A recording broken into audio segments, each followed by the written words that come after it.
or hurt, emotionally like that.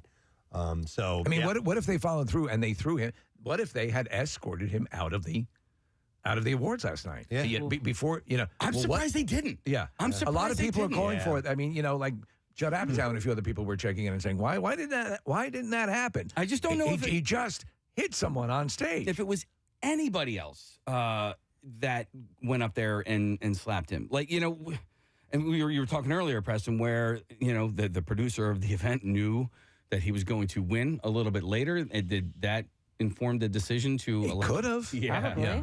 Let me go to Barbara. Hi, Barbara. Good morning. Good morning. This is my comment. You may not like it or not, but in all honesty, if you have been, I'm sure, at award celebrations for your show, how would you have felt if it was your spouse or they made a negative comment about your daughter? How would you feel? We've actually already answered that question, Barbara, in this conversation. It would be very, very bad. I could see myself getting furious. But also, Barbara, consider the history of the Oscars and the fact that character assassination is a regular part of the monologue. It's what they do at that show. It's a bit of a roast. You have to go in there and be open to this. And if you hear something that crosses the line, you already know they're probably going to come, or that you're an open target for it. You need to be able to have the restraint to keep from going up and punching someone in the face or smacking them in the face. Now, you can make a scene, you can do other things, but that's what we're talking about. Right, and I understand that, but as a baseline, Chris Rock's an idiot. Okay, that's fine for you. That's fine for you to think so. That's fine, but you feel he deserved a punch in the face or a smack in the face. Absolutely. Okay, so that was the right thing to do? I think it was totally justified. Okay. All right, well, that's your opinion. And I'll tell you this, he clearly, Will himself, appeared to quickly start to reassess in his own speech, his acceptance speech, what have I done? And so that's part of the deal. But I think there are a couple people that, again, I say, if all it was a joke, as Preston says, since time has begun, since the awards have begun, since they started doing it on this level, you're going to get a little bit of jabbing. You're going to get, a little bit of stuff. And so if it was done simply because Chris Rock thought your fashion statement of shaving your head, I'm going to have a little fun with it. Right. As opposed to, here's someone with a medical condition. I'm going to rip him up on global. No, I can't imagine that's the case. What do you think was he next going to, the next he was going to point out. They're all deaf. The deaf. Yeah. They can't hear. Oh, come on. They say whatever you want. They won't know. Yeah. That's terrible. So obviously, you're not going to do that. Hang on, let me go to Jen here real quick. Hey, Jen, good morning. Hi, how you doing? Good. What's up, Jen? Okay, so I gotta just say, I love Chris Rock. He's one of my favorite comedians. I actually love Will Smith. I usually have much respect for the man and the way he is. But after last night, I lost a lot of respect for Will Smith. I can't believe that he's getting so torn up over a joke about hair. I don't believe that Chris Rock knew that she had alopecia. I know he's a comedian, and that's what comedians do, but I do not feel that Chris Rock sincerely knew that she had something wrong with her, because I do not believe he would have said something. No, and I agree. Now, Jen, doesn't mean that I'm right or you're right, but it would defy all logic that would be, I think, a career-killing. It'd be like going to the muscular dystrophy telethon and making fun. Yes. Why would you do that? Right. I don't. Chris Rock is a smart guy, and that's kind of what he does. He rattles things a little bit. So I agree with you. Now, mind you, if he did know and did that, that's I'm still not warning a punch in the face. No, but that's still pretty horrific. All right. And what cracks me up about the whole situation real fast is that Will Smith and Jada have put their whole lives out there in public. He looks idiotic when he goes up there and slaps the man over a joke about her hair, yet there's nothing but Jada has made it very clear that she has slept with a 20-year-old man and has embarrassed Will publicly, and he's getting mad over some hair joke. Well, that I understand what you're saying, Jen. Even outside that prerogative, or even at that context, in the exact moment where that joke went out, he went crazy. And when he sat back and he's in the chair yelling, the F word. He was still seeing red. Somebody should have gone over and said, and pulled him backstage and said, we need to diffuse this now. Yeah. Or I'll tell you this. I'm supporting Chris Rock this weekend, and I was debating whether to go see him live just because of certain situations.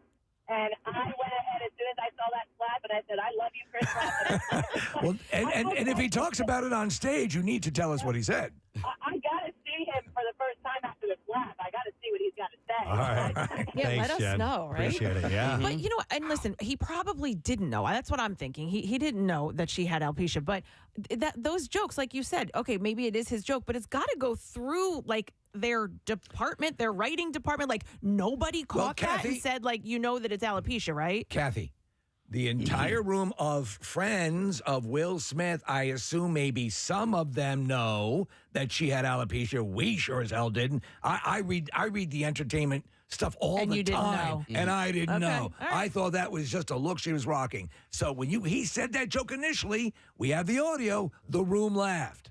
Or it might have just been a, all right, I'm just going to wing it here. And He could have. And that could have been it, yeah. That's what you hire Chris Rock for because he's one of the top stand-ups. Listen, I've made- It wasn't that good a joke because it's such an old reference. Yeah, exactly. It's not funny! I've made jokes on this show that have not gone over well. Yeah. And you just have to own it. And, I remember getting an email from a lady about something I said on the, I was making fun of something. And Let me bring it back up again. well, no.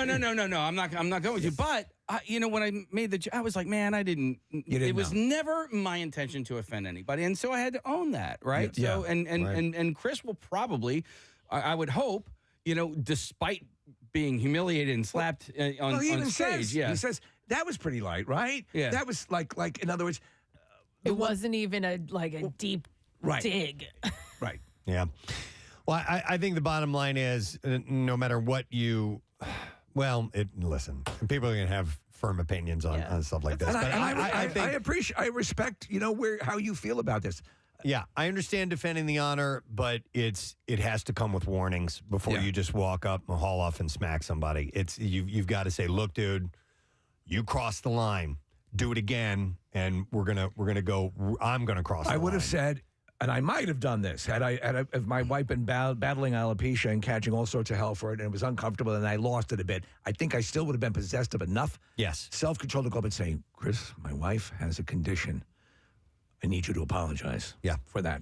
And if not, I'm going to kill you. Yeah. Or whatever. You know what I mean? But as long as there's fair warning. Have you ever heard the "How Can She Slap" clip? Have you ever heard that? We Yes. will play that for you. He followed through on that too, by the way. I mean, you could see it was like he had just hit a grand slam, like the little the follow through. He didn't rotate back much. Yeah. No. But he did almost like a jab slap, but he came all the way through. He did rotate through it. Yeah, absolutely. If we're going to break down the play by play. I just Like what is going through clapping? What is going through Chris Rock's mind as Will Smith is walking up towards him? Like the last thing that you're expecting is you're going to get punched in the face. Oh yeah. Because he's laughing. He's like, "Oh, here he comes." Here he thought it comes. was going to be a funny moment, And then all of a sudden, His hands were behind his back. He obviously was not expecting to be assaulted. Dude, oh my God, that's crazy. And I feel bad for him. It was like he was up there doing his thing and just so embarrassing. And it was Will Smith of all people. And if he did, if he didn't realize he would cross the line, Will should have let him know later on, and they could have, it could have. That's it could have that's ended like differently. Tom Hanks. Falcon punching Liza Minnelli. Jesus. Oh my God. Right in the bed. Pow. I mean, it is. All right. Listen, we've got to take a break, but this is the obvious glaring thing to talk about, and we had to throw it out there, and I'm sure it'll come up again many more times at some point or another. But we have a few other things we're going to get to. We have the bizarre file on the way. We had a horrible, horrible thing that happened in the world of music that touched us deeply here. Taylor Hawkins, obviously, you saw that story, passed away, 50 years old, terrible story. We spent some time over the weekend with tributes to Taylor. We're continuing that this morning on the Preston Steve Show. We're going to play nothing but Foo Fighters music this morning. We're definitely going to stop and talk about it in a little while. And we're going to suspend the March Madness for today out of respect. So we will come back in a moment. We will get to the bizarre file. And like I said, we're definitely going to be talking about Taylor and his, just impact on the world of rock music and what his his presence being gone is going to mean. We'll be back in a moment. Make sure you stay with us. Somebody says Phil Mickelson or Ralph Macchio. Well, a little Ralph Macchio. A little bit. The Karate Kid on Hard Times. And by the way, you'll need... Hey, Mr. Miyagi, how are you? You'll need What the hell happened? There you go. Yes, Steve's doing the dance moves. And we'll put... I could walk you home. Makes me feel fine. Oh, Steve. The hair. Oh, my God.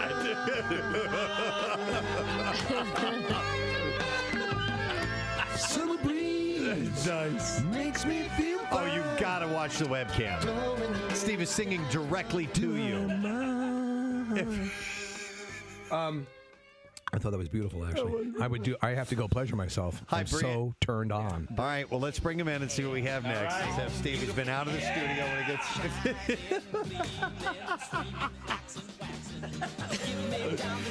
Okay. The color is better on this. Yes. I think you like... I like the dark. Hey, I'll help. You look like a stock boy a little Right, bit. yeah. I'll get that for you, Mr. Jones. What do you want me to do with the canoe? Just put it in the back. Put it in the back. I'll move that around for you, Mr. Jones. Hey, can I take lunch now? Every wig has to have a voice. Right, yeah. Hey, how you doing? Wow. My name's Toby. This is a Toby, right? Yeah, that's a Toby. Yeah. Toby. Is that Hi, what my it's name's called? Toby. Is that what it's called? Seriously? No. It's the Toby. Oh, no? Yeah. It intermatches with the Kunta Kinte. Well, what was the last one? What should that have been? That was the Danny? The Danny or Yeah. the Ricky. The Ricky. I like the Ricky. That was Ricky. With a song for you. No, it's It's Toby. Toby. Hey, Yeah. Toby. Hey, you need any yard work? You need help done? I'll do it. I'm 17. Should we do a new wig next? Yes, dude. Yeah, we only have Dr. Wig. We only have two more left. Let's bring him in. Let's see Steve's third wig of the morning.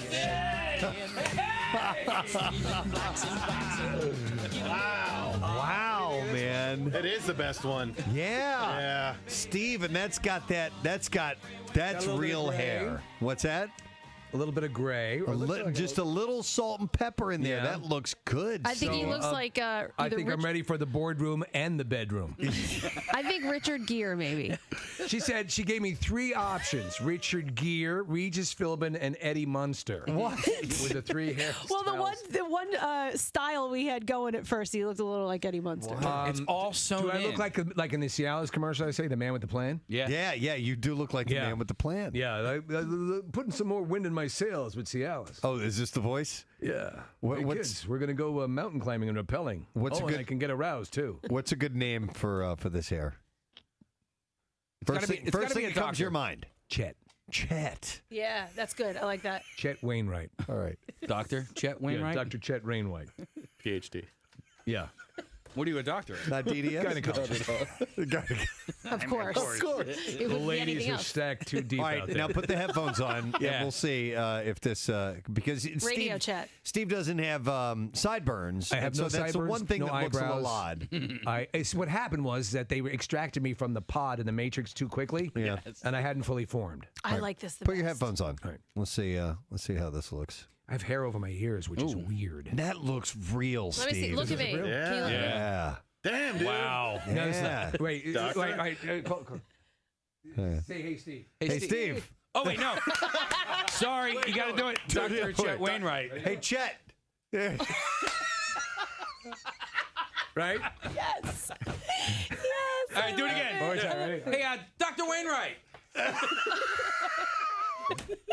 Can I help you, ladies? Oh my God. I think we got a yeast situation. Casey wanted me to play this music. All right, so. It's an African American wig. Oh, are you serious? Yeah. It's real hair. Yeah. It's real hair. I mean, it's like a $1,500 wig, and this particular wig is going to a politician. All right, somebody who's running for office. So it's a short crop. Okay. You know, it's a short crop. All right. Yeah, just take a look-see. All right, Superfly, come on in. Let's take a look and see. Yeah. Yes. Oh, dude, Steve. Oh Out my of sight. Yeah. That looks real. It looks pretty real.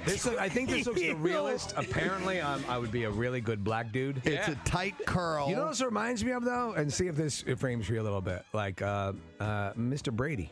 A little bit. A little Mr. Brady in the latter part of the series. Okay. Sort of what they would call an Isro. Yeah. No, you know what it looks like? It looks like my friend Nolan, who's Jewish. Now, Peter, Bobby, someone broke that vase. All right. So, other than the Brady affectation, what kind of can you need to look at yourself in the mirror? Yeah. Take a look and see what name, what voice, what your style is going to be. Wesley Python. You like that? Yes. I love the name, Wesley Python. My name's Wesley. Yeah. Wesley Python. So are you kind of? Oh, then you're kind of like a Billy D. I'm like a Billy D. Okay. I'm like a malt liquor drinking. All right. Wannabe. Yeah. Smooth. Wesley Python. Smooth. Yeah. I go down like my ladies. Hang on, I want to try something else. Yo, Wesley.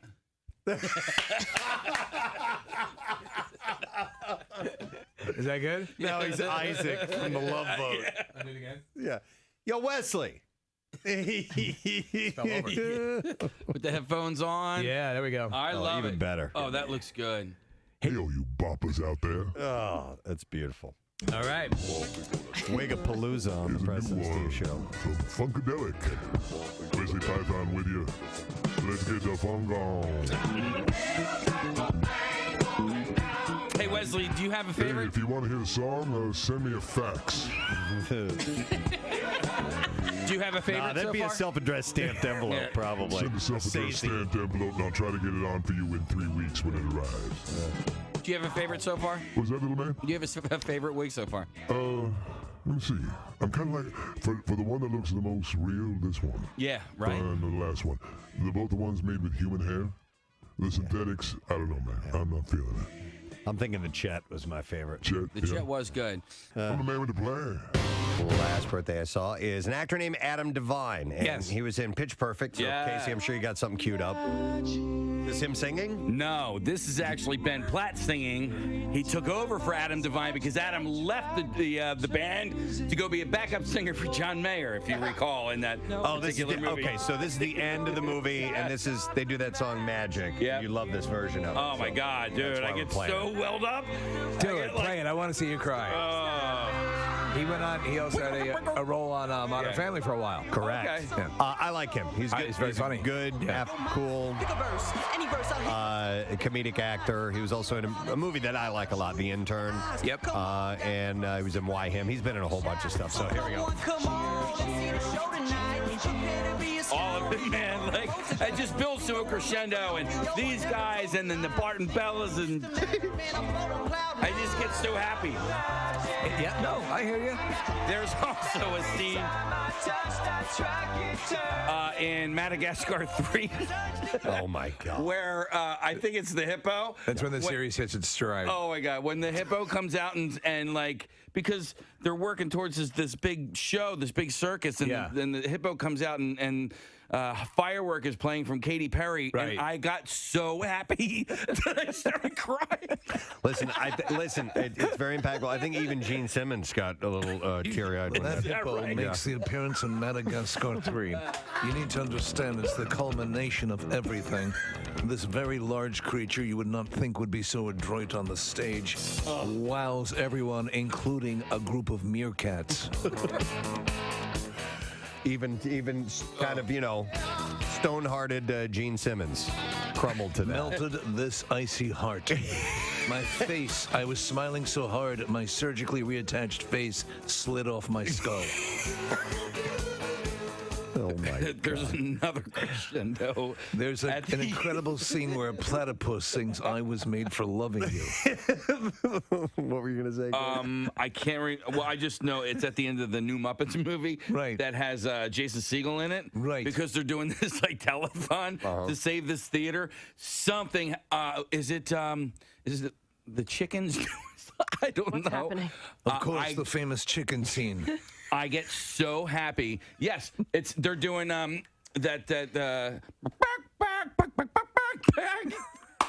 the Gnarls Barkley song. Oh. It's F.U.? Yes. Okay.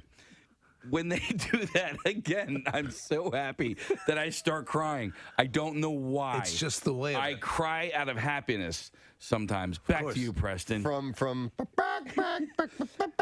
this made you cry? That one did? I was so, I don't know. Maybe I was Do you just want to so, bawl like a little girl? Yeah. You want to see a chipmunk sing Gnarls Barkley? No, that's incredible. Oh my there, God. it's just a crescendo, and when it gets to that part, I don't know why I'm You so like happy. those? You like I those? love it. Tug at the heartstrings. All right. Yeah. Well, how about at the end of Coco, where he's singing the song Caca. to the grandmother, Coco? That one puts me in absolute tears. Now, it's a little different than a chicken singing Gnarls Barkley. You gotta understand, it's a crescendo that builds to that, right? Okay. It's there's a whole like sequence, and then it gets to the chicken singing. Okay, I'm sorry. We have it on the video screen. Now that I see it, yes, wow, what a tearful moment. Those incredibly talented chickens. Well, the holiday season begins in earnest when Oprah Winfrey's annual list of favorite things arrives, showing America all of the wonderful things we probably can't afford this season. Do you remember how huge this used to be when Yeah. she would have that episode? Yeah. And by the way, in fact, things our favorite things when we first did the Christmas Miracle, that's what it was based on. Yeah. The original name was Things That Make Us Explode in Our Pants. that's correct. By the way, Kathy's holiday activities list will be coming sometime soon, right? Yes. Yeah, I mean, it's pretty much ready. Marissa and I were talking about yesterday. We're waiting on some musical accompaniment for that, so it's on the way. Strange My God, that was penises sexy the bother way she me. said that. Ew, really? Don't ever say that. But you went, yeah. That's how I feel about holiday I know. activities. That's what turned She you on. bites her about lower sex, lip no like thank you. like Kristen Stewart. Yeah. Activities. So, Floral and Hardy. and she followed that up with, ew, don't ever say that. Because it came from you. That's I know, weird. I know. And on Wednesday, Oh my God, I'm so moist. Winter activities. This year including Hanukkah and Ramadan. all right, so, and on Wednesday, even the 64-year-old admits that the list has gotten a wee bit out of hand in recent years. She said, these days, choosing my favorite things makes me a little cuckoo. What started as an organic extension of wanting to treat people to some of the things I truly love has turned into an annual list that takes a team to curate. I then go through every item, picking my favorites and narrowing the selection to my own. It's a process, but because it's important to me to remain as true to my original inspiration as possible. My guideline, do I really like it enough to want to receive it myself? So that's how she decides Of what's going course, to be on here. look at the judgment parameters. She's a multi. What is she, a billionaire now at this point? Yep. But she still likes fun stuff. Yeah. You know, little Maseratis. yeah, little Maseratis you can play with. Perhaps the most infantile is a onesie sweatsuit for adults, dubbed the jumpsuit. In L.A., I already have one. Onesie, we're running $168. I have one that has Michael Dukakis' picture on it. Yes. Like a onesie for grown-ups, this jumpsuit is a pleasure to wear on a long trip because you can curl up in it and still look fresh when you get where you're going. The stripe down the leg sure does slenderize as well, she says. Hey, have you seen anything that's this year's Snuggie? You remember like a couple of Christmas seasons ago? I have. Did you see? It's like an oversized hoodie sweatshirt. No, I have not that seen you it. can, that you can kind of like snuggle into. So like you can pull it all the way up over you All and right, so everything? you know how like you and I don't do things like this, or like guys, we don't like cuddle up on the couch and crawl up into like a little ball, right? and sit up straight. So it's meant for girls Who bend their that do knees? Who that. bend their knees? And I know. Yeah, what you're who trying- bend their so, knees, So pull the yeah. end of it down over like a full blanket. I Yeah. got you. Yeah, like kind of put the legs I over do. to the side. I sit Yes. like Yeah. this with like Yeah, it's called a huggle. Is that what it's called? Yeah, there it is. The Huggle hoodie? Huggle hoodie. Case, go do it on our couch. I can. I'm not flexible enough to do Yeah, that. I can't bend my knees up like that. I do pull my arms into my shirt from time to time, though. Yeah, you if do I'm in chilling. meetings sometimes too. Yeah. What if I I'm cold. found out on There are a couple things. The hand tuck under the thighs as yep. you're sitting there. Yep. I like to build a pillow wall along my sides to keep airflow at a minimum. Right. and when you really want to get in cozy mode. Yeah. So that way I can sit down and fall asleep during the shows I'm watching. Yeah, right, exactly. Case, this looks like a good idea for like maybe 3 minutes, and then I just start to sweat and like would not be able to get out of it. I'm stuck. I'm dying in here. I bend my legs. I'm stuck. Kathy's like got the collar. I can't breathe. Holy Jesus! I need water. Start having a panic attack. Yes. Yes. I love when you go. I can't breathe. I can't breathe. Can't breathe. So those are Oprah's, some of her favorite things That's this cool. year. Okay. What about the $1 billion? Is that one of her Yeah. favorite things? No. Please welcome the one and only Mr. Mickey Hart. All right. Morning, Mickey. Okay. Wow. I love the way you did that. Well, thank you. I love the way you're That was really great. You had rhythm. You had rhythm. See? Thank you. You know, Who could ask for anything more? let's get right into that. I love that you love rhythm so much. It's a huge part of your life. It's everything. Yeah, yeah. It's not melody and it's not harmony, but it certainly is rhythm. You were exposed to percussive instruments and rhythm early on. Your dad was well known and well respected. I And wouldn't go that far. He was a musician. He was a musician. 30 minutes late with the bizarre file. Here we go. WMMR presents Preston and Steve's Bizarre File. Brought to you this morning by Jersey Mike's. Day of Giving, it is your time to shine for the participants of the Special Olympics USA Games. You can grab a sub Wednesday, March 30th. That's this Wednesday, and all sales will be donated to the games. Jersey Mike's, be a sub above. Well, let's start with a story in Bucks County, Pennsylvania. Oh, no. This is kind of a follow-up, but a mom has been convicted on charges that she used secret phone numbers to harass 3 girls of her daughter's cheerleading squad. Well, what did the girls do? Oh my God. No, I remember this story. Raffaella Spone of Chalfont was found guilty Friday by a Bucks County jury of 3 counts of misdemeanor cyber harassment that occurred between July and August 2020. Spone could face up to a year in prison and a $2,500 fine. Let me just say, Chalfont, remember, was like that place that I compared to Wayward Pines. Right, Like right, when I right. got there, they were like, there's an outsider in here. What Right. is she doing here?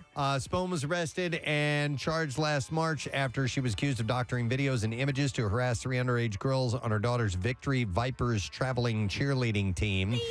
And I forgot to what level, so this is a lengthy story. I'm going to jump in. The woman allegedly created deep fakes that put the teenagers in compromising positions that never occurred.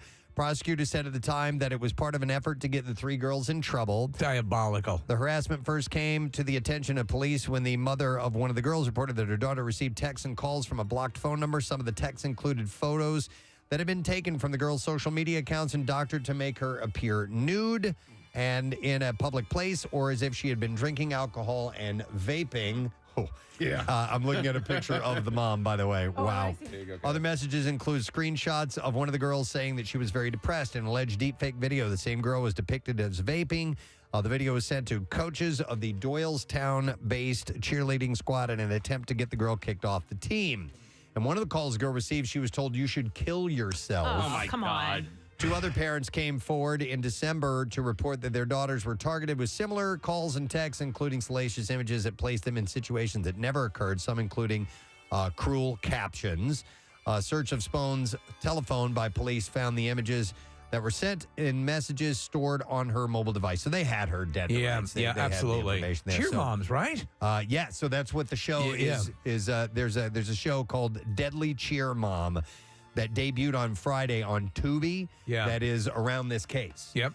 So the judge, Regina Armitage, allowed the trial to move forward in Bucks County Common Pleas Court. The 3 girls and their mothers testified during the trial that they were scared after receiving the messages because they didn't know who was sending them. Spone did not testify at her trial. She was now out on bail and awaiting a sentencing date. But yeah. That deep fake technology can Wow. create stuff that looks authentic.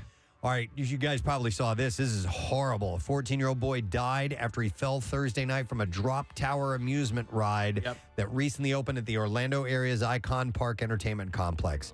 Tyree Sampson, 14 years old, of St. Louis, Missouri, fell from the Orlando free fall ride, described by its operators as the world's tallest freestanding drop tower. It's a cool-looking ride. It is a cool looking ride. It blows my mind that, and this kid was huge. In video circulating on social media that purportedly shows the incident, a person falls from their seat about 5 seconds into the ride's drop down the tower as the vehicle decelerates before it reaches the ground.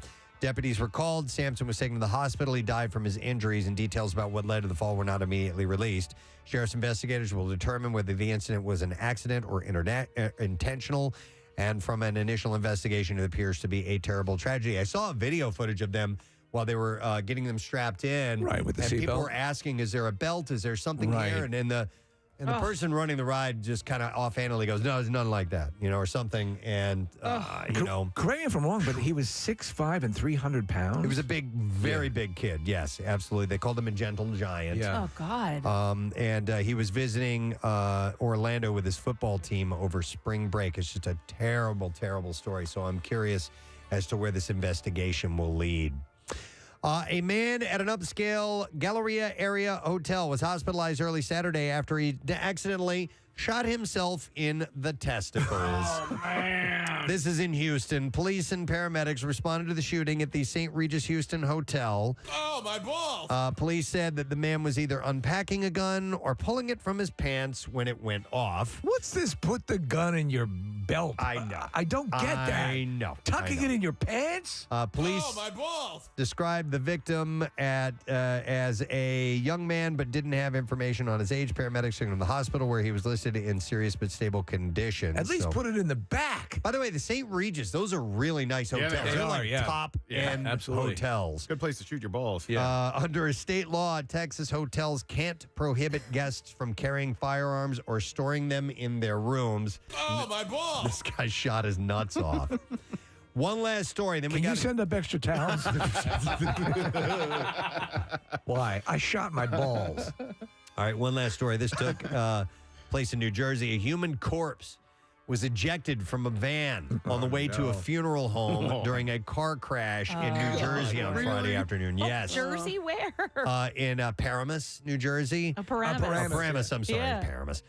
The 5-car crash on Route 17 south of the area of Route 4 also involved a horse trailer. Oh, my God. During the crash, which involved a horse trailer and a funeral home vehicle, the police wrote, an ejection of mortal remains occurred. Oh, my God. In photos the accident shared to Facebook, a stretcher could be seen resting partially on the roadway right next to the front wheel of a truck towing the trailer. How long did paramedics try to revive the body? Police said the corpse, which was on a stretcher and wrapped in a sheet just before the crash, was not damaged, and the horse from the trailer was able to escape without injuries, so the horse was okay. 3 people were hospitalized, but with no serious injuries, and that is what we have in the bizarre file this morning. All right, let's take a break. We're going to come back in just a moment. We're going to play some more Foo Fighters, and we definitely have to talk about that terrible, terrible tragedy that took place over the weekend with Taylor Hawkins. We'll be back in just a moment. Stay with us. Preston and Steve. And then you were working in a you had a job, and you were I had a job once. A jazz club Once. Yeah. A long time ago. I can't remember having the last time I had a job. Just thinking, You don't call this a job? of the idea of having to have a job just give me the willies. I mean, what would I do with the job? Oh, my God. You wouldn't be a 9-to-5 guy working the cubicle? No, I doubt it. But if I had to, I would. You would. Yeah, but I don't have to, and I won't. Yeah. But so you don't view what you do as a job? Oh, work. no. It's a service. It's a service industry. I mean, that's what music is all about. You know, you provide a place where people can come and have an emotional moment, Right. and ritualize. So, yeah, I know, and I think it's very profound, and I'm very, what should I say, honored or blessed or whatever you want to call it, to happen to fall into this universe as a percussionist or a drummer. You know, to be able to do that is, But maybe even people. it's a good thing. Yes. People who are maybe in the same situation as you, viewing it as a job. The fact that you don't view it as you view it the way you do. It's not big. easy, but it's not like a job. It's like when I get up in the morning, the first thing I do is think of, the new day and what kind of new rhythms there are in it and how I can interpret that. And that's what musicians do. They interpret, society and whatsoever, you've seen or whatever it is, and they lay down that groove. And every 5-10 years you find a new groove, and you work at it. Yeah, you do work at it, but you work at play. You work to play. Sure. You have to keep your skill up. I play every day 2 to 3 hours. Do you? Absolutely. Yeah. Are you kidding? Absolutely. In order to get up there and do what I do. Yeah. I mean, it's an athletic event. It's not like lounge drumming and stuff. This is the power stuff. Well, speaking of reinventing and finding new grooves, I want to ask you about John Mayer, because he's been with the band and touring with you guys for a stretch now. And I think a lot of people initially dismissed him as poppy and not the really great, incredible guitarist that he is. And from my perspective, he seems like the perfect fit for the Dead, because he holds you guys in reverence, but he can also hold his own. What are your impressions on John? John's a sharpshooter. Yeah. He's a gunslinger, as it were. And his guitar, he's beautiful. He plays great. He fits perfectly in the band, and he's a nice guy. I mean, I know he has this reputation and all that stuff, but I've never had a moment of weirdness with him. He's just a very pleasant person to be around, and he plays his ass off. Before he was a star, he played in the conference room down the hall in these offices. And I went to see his show that night, and one of his strings broke during the performance. He tuned the guitar to itself and kept it. He didn't miss a beat. And right then, I knew this guy had it, and I was so impressed by his ability. I'll tell you when I knew he had it was one day when he was just joined the band, and I had gotten him into this droning things, feeding back, getting a little crazy. And so during the drums and bass part, he got down on his knee and he put the guitar into the speaker and he started feeding back. And I was looking at him and I was saying, oh, okay. So I walked around to the front of the speakers, sat down right next to him, and I had on one hand I had what do you call it, lighter fluid. Yeah. And the other hand I had a Bic. Okay. And so he looked at me, I looked at him, and I said, I went like that. And for a minute, I thought he was going to do it. And then so he took it. He did take it while he was feeding back, and he put the he put the Bic on his amplifier, and he took the lighter fluid and used it as a slide. And so he played. He didn't go full Hendrix. And I said, John, you were going to do it, weren't you? And he said, I was really thinking about it, but the guy who makes my guitar is in the audience. I couldn't do it. He almost lit his guitar on fire, so I knew right then he was okay. Wow. I was wondering if you had watched the Grateful Dead documentary that was on Amazon, and what your thoughts are. No. It was very, very in depth. Oh God, it was just awful. I just did not like it. You didn't care for it. It was just a one-sided affair, and it was not for me. And it really didn't show the Grateful Dead in its totality. It was more like a Jerry, whatever that is, memorial thing or whatever. He was trying to do, but it wasn't really. It didn't have the heart of the Grateful Dead. Okay. That's for sure. There's been a lot done about it. They made me watch. Oh, I watched it once. Yeah. Okay. Just to say I didn't like it. But that's it. I didn't see it at the premiere. Me and Bob and Bill, we went out and had dinner. Yeah. While they showed the movie. That's funny. We came back right at the end when they all started to applaud. And we go, okay. Thank you. I wanted to ask you about some of the things that you do like. I was listening to the concert in Paris, 1974, this morning. Yeah. What was it besides the United States? What was your favorite country to play in? Oh, Jesus, that's a good question. I think that I can't answer that question because they're all good when you play good.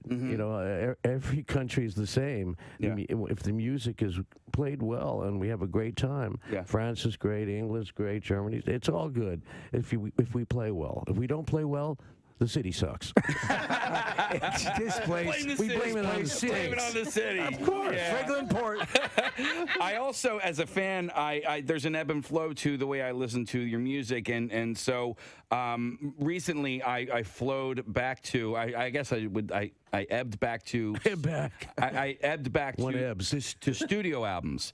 Do you? I don't know if you ever listen to your own music. No. But do you have a favorite studio album? Yeah, I would have to say it would be, it was half studio and half live. It was called Anthem of the Sun. I think it was our second record, back in 3,000 years ago. Yeah. And that was probably my favorite. American Beauty, Working Man's Dead.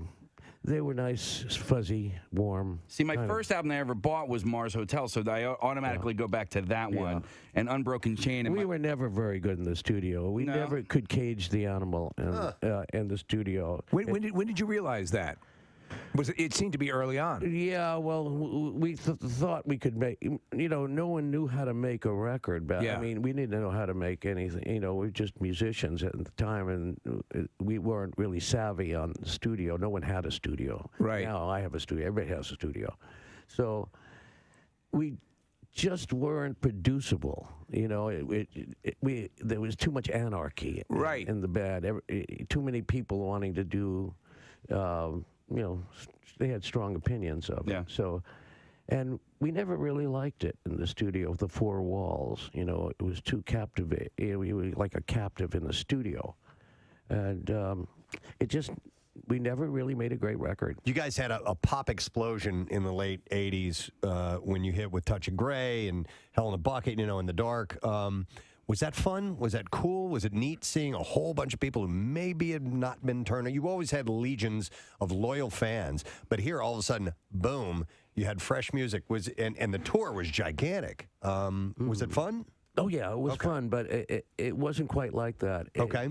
What happened was we were already playing stadiums at the time. That was in 87. Yeah. So instead of playing 1 or 2 days at the stadium, we're playing 3 days at the stadium. Yeah. So it really didn't affect us much. We just... You guys were touring sold-out shows anyway. We didn't feel it, which we were playing stadiums. Yeah, but you know what? I was found more out about you guys incremental. because of the Touch of Grey. There was a music video. I was young at the time, so so you guys had a music video, so you were totally reaching an audience. That, we never did the videos or anything. We never did a single.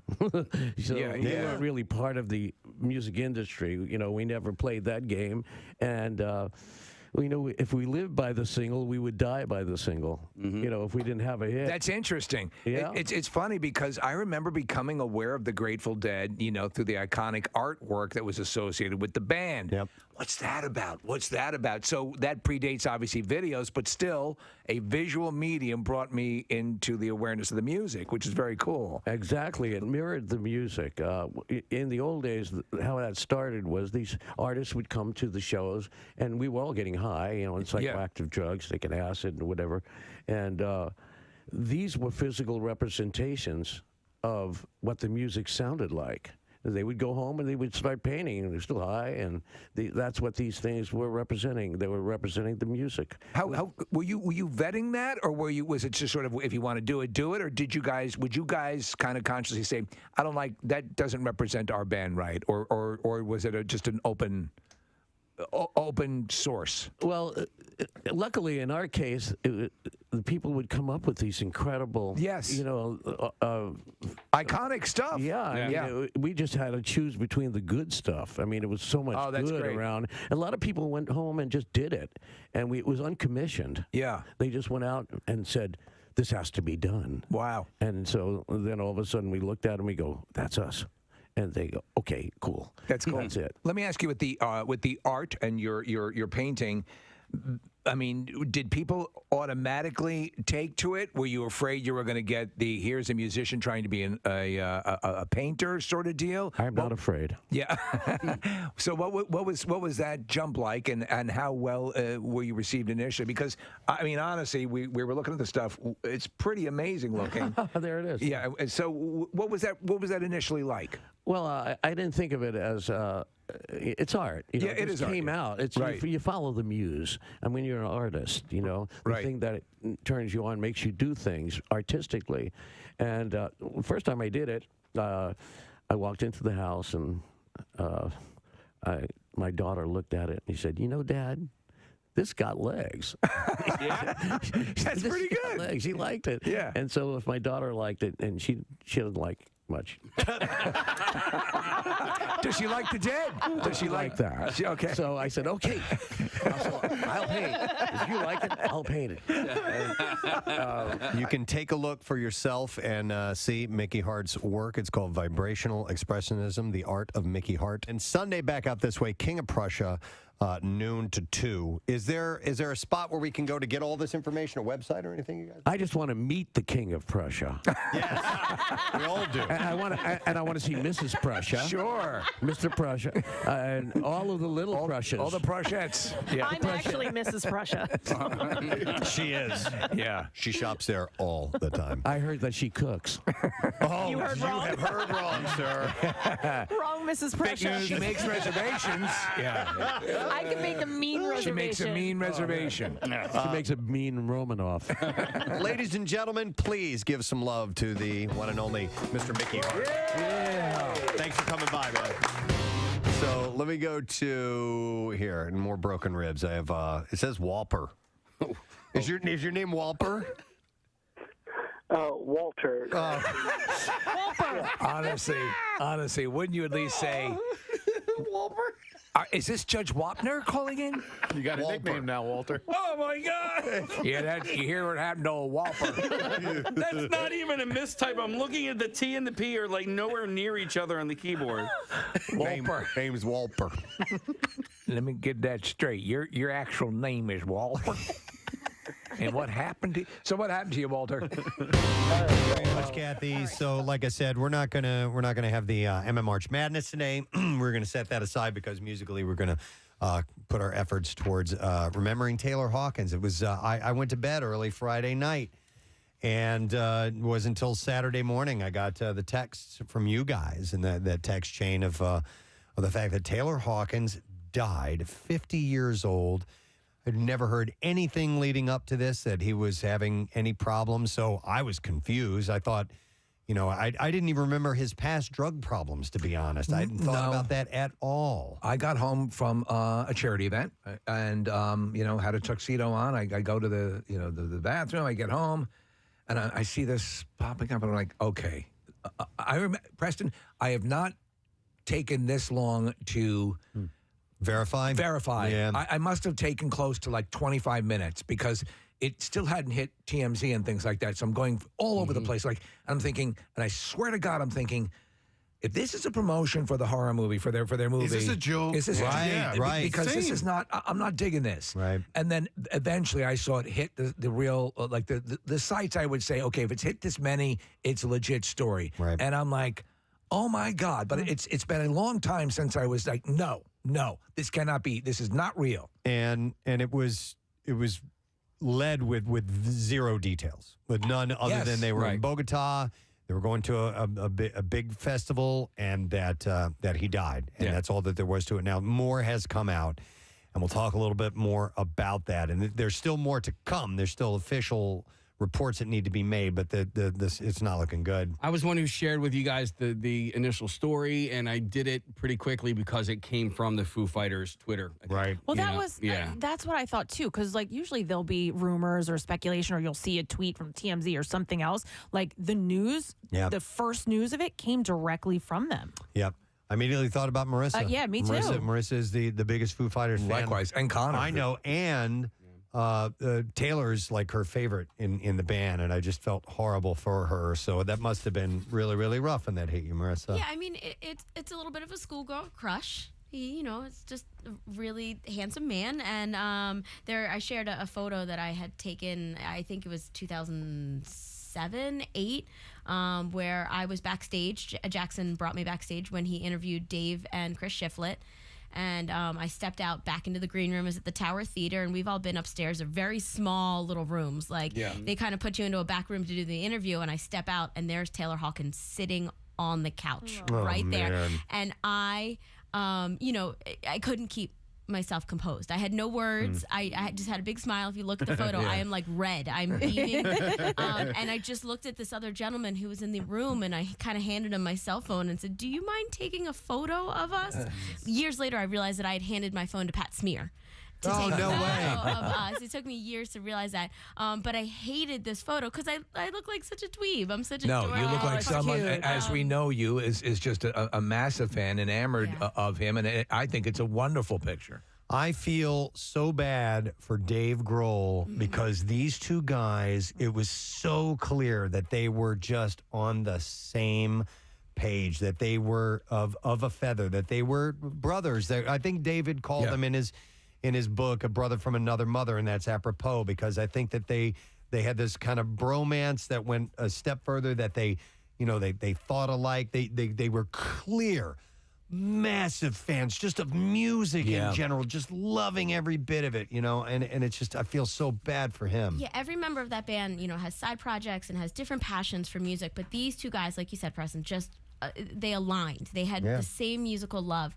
And you could just tell over the past few years that he became Dave's right-hand man. Yeah. They played off of each other. If you guys recall, a bunch of years ago when Dave broke his leg, Taylor jumped on the microphone and performed a couple of songs right then and there and just stepped in for a moment. But they play off each other. There's this moment when they were at MSG last year when Taylor's son was like right on stage with him, and they swapped for a moment, and Taylor shared a very personal moment where he said, I have never thoroughly enjoyed Nirvana as a band. He's like, because I'm playing with Nirvana. I'm playing with the band.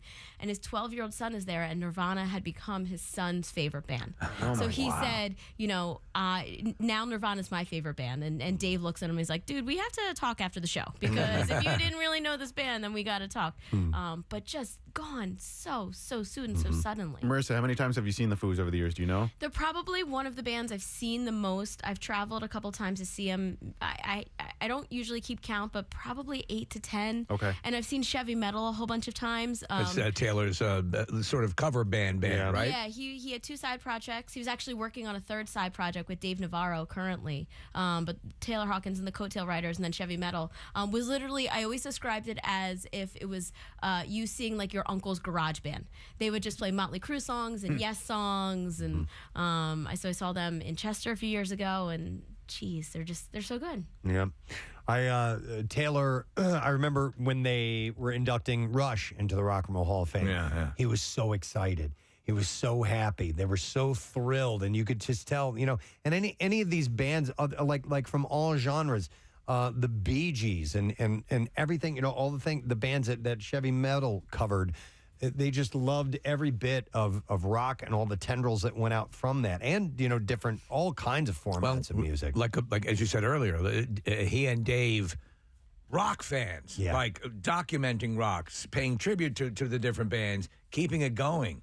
And just reading, a bunch about it over the weekend, like anybody that commented about him talks about what a nice guy he was. Yes, everybody. I mean, the list of people that are, let me find this, because there are a list of the celebrities that are offering their condolences, and I'm just gonna, without reading what they said, let me just give you the name, and keep in mind the refrain is, what a sweetheart, what a nicest guy in rock, most beautiful person in our industry. Jimmy Page, Mick Jagger, Stuart Copeland, Geddy Lee and Alex Lifeson, Lars Ulrich, Pearl Jam, the entire band, Stevie Nicks, Ringo Starr, Joe Walsh, Brian May, Joe Perry, Brian Wilson, John Fogerty, Paul Stanley, Steve Van Zandt, Axl Rose, Slash, Ozzy Osbourne, Tony Iommi, Tom Morello, Scott Ian, Travis Barker. Travis Barker had a really sweet thing. He wrote, I don't have the words, sad to write this or to never see you again. And I'll never forget Laguna Beach days when I was a trash man playing in a punk rock band, and you were playing with Alanis, and you came to watch me play in dive bars, and you're like, kid, you're a star. And I thought you were crazy, but you gave me so much hope and determination. Years later, we toured together with Blink and Foos in Australia, and I have the best memories of smoking cigarettes in the restroom, of flights we were on together, and watching your set every night. To say I'll miss you, my friend, isn't enough. Till the next time we talk, drums and smoke in the boys' room. Rest in peace. And it went on, more people like Questlove and Wolfgang Van Halen and Mike Portnoy and all these people just saying what a wonderful person he was. We do have some audio. I don't know if you want to get to it now, Preston. Let's do some audio, and then I've got some details to pass along. Coldplay announced the passing on stage. Okay. We have that. Here we go. We heard that a friend of ours in a great band called the Foo Fighters has passed away. And we weren't sure whether to talk about it in this concert, but we have to because they're our friends and we care about them and we feel like we should send love to the Foo Fighters because we all knew Taylor, their drummer, who was a beautiful man. And so we're going to play this song for the Foo Fighters, and this is called Evergreen. Okay. And then Miley Cyrus was apparently very, very good friends with Taylor Hawkins. All right, here we go. Probably everybody heard the news that we lost a legend in rock music yesterday, my friend Taylor Hawkins. And I just want to send my most peaceful wishes to Foo Fighters family and to the Hawkins family. She says something about, you remember her plane was struck by lightning recently. We have that clip as well, yeah. Yeah. We had a pretty terrifying experience on our end, too, when we were flying one of the other festivals, and our plane got struck by lightning, and we had to make this emergency landing, and the first person that I called was Taylor, because he was already at the festival. And that would have been a time that I would have gone to see my friend, and I did it. So it makes me really sad. But I would have done anything to hang out with him one more time. Oh, man. They were both in South America, right? Like she was touring down there as well. Same deal, yeah. Here is Taylor speaking about staying healthy. Yeah. In order to play his instrument. To be a drummer, to be a good drummer, you have to be an athlete. You have to take care of yourself. And to have a good life, you have to take care of yourself. And I have children now, I have a wife, and I'm very normal. Do anything that would be considered rock star anymore, really, at all. You know, we don't go to Hollywood parties, and my phone book isn't filled with f***ing actors, and, you know, we don't live that kind of life. And it's just great, and it's healthy, and I'm into, you know, if I could just quit smoking cigarettes, I'll be the picture of health. I don't know when that was. They didn't give an actual year. You'd mentioned, Preston, about the early issue with drugs. Apparently, it got really bad. I want to say 2001, in that early 2000s. That's when he OD'd. overdosed in 2001. Yeah, and he talked about, you know, he had, in interviews since then, he had said that, you know, this happened to me and I let it get away from me. Right. And eventually, you know, in fact, here I have an excerpt from that interview. This was last year. He said, everyone has their own path, and I took it too far. Talking about this heroin overdose he had in London in 2001. And I was partying in London one night, and I mistakenly did something, and it changed everything. I believed the Bull S myth of live hard and die fast, live hard and fast and die young. He said, I'm not here to preach about not doing drugs because I loved doing drugs, but I just got out of control for a while, and it almost got me. So, by the way, with all of that, authorities confirmed that he had, or at least this is what they're saying now, that he had overdosed on heroin mixed with antidepressants and benzodiazepines, benzos, people know them as. This is the Columbia's, coroner. Or whatever. I think they're called the Secretariat, right. Believe it or not. Now, I know here in the States, usually it'd be like, we're not going to get toxicology reports for 6 weeks. So I'm curious as to where this is going to go. They said that his heart was double the average size of 300 grams, and it weighed at least 600 grams. Whoa. That's what forensic experts said. So, Marissa, you were saying that you had heard that he had made it to he had chest pains and made it to the hospital. So the first reports that I had read, obviously, I don't know if there's anything official yet, but I had heard that he had alerted somebody that he was having chest pains, and that's why they came. Yeah. By the time an ambulance had come, a private ambulance had already taken him there. So the Columbia's Attorney General's office confirmed an initial autopsy carried out on Saturday revealed traces of 10 different drugs in his urine, including opioids, which can range a whole bunch of things. Yeah. And a statement had also revealed that marijuana and antidepressants had been detected. Well-known Colombian journalist Luis Carlos Velez said earlier that a police officer who entered Hawkins' hotel room at the Four Seasons had told prosecutors he saw a cocaine-like white powder. That hasn't really been confirmed yet. Concerns about his health first arose on Friday night when he began complaining of chest pains prior to the band's headline performance. His condition subsequently deteriorated, and efforts to revive him by a private doctor and a city emergency responder had failed. And so that's where that stands now. So it on the surface, and I thought immediately, Casey, you had told me years ago, you know, when you hear something that's kind of like out of the blue, of a certain age, you know, not, you know, some of the obvious signs that a lot of times, like 9 times out of 10, it was a drug thing. Yep. And ever since you had brought me up to speed on that years ago, I'm like, you know what? You're right. It usually follows that pattern. You're right. It's more often the case, and that's what once I heard that there was no information forthcoming. That's what immediately came to mind, which is sad because again, you've seen him frequently in promotion, Preston, of the movie, and all of this stuff recently. I detected, not that I would be able to him, not that I'm around him 24/7, but I didn't see anything that was and even a dust up or something where he was. I know. Nothing. I never really thought that of him at all. And listen, that's part of the horror of the addiction problem is that it can be masked and people may not know. But I mean, listen, he's a drummer in a band that they have an aggressive touring schedule. They play hard. They work really, really hard. And as he said, it takes a lot physically to be a drummer and play several sets, you know, a week.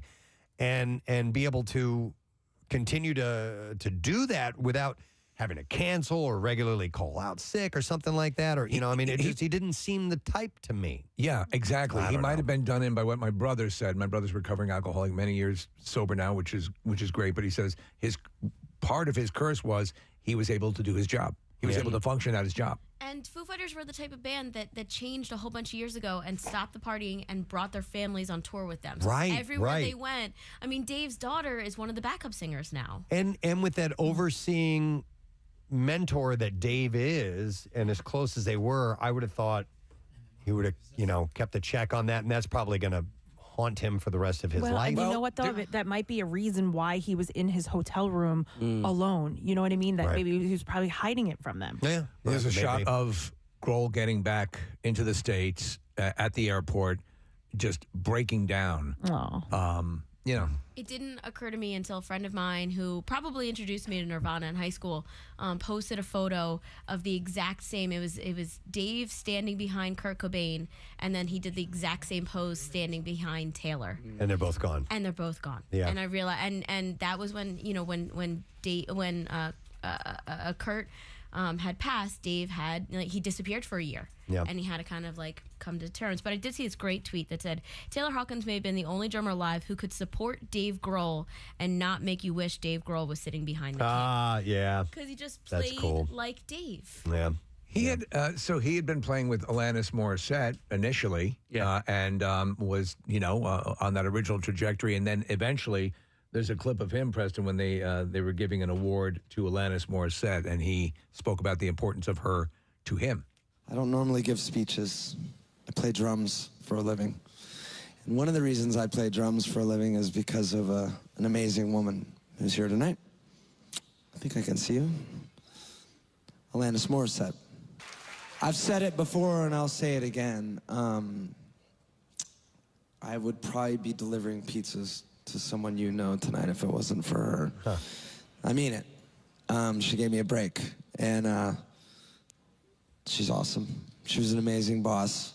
She went through 18 months of insanity, from here to insanity, and she handled it with grace. I think that's where he and Dave met. Yes.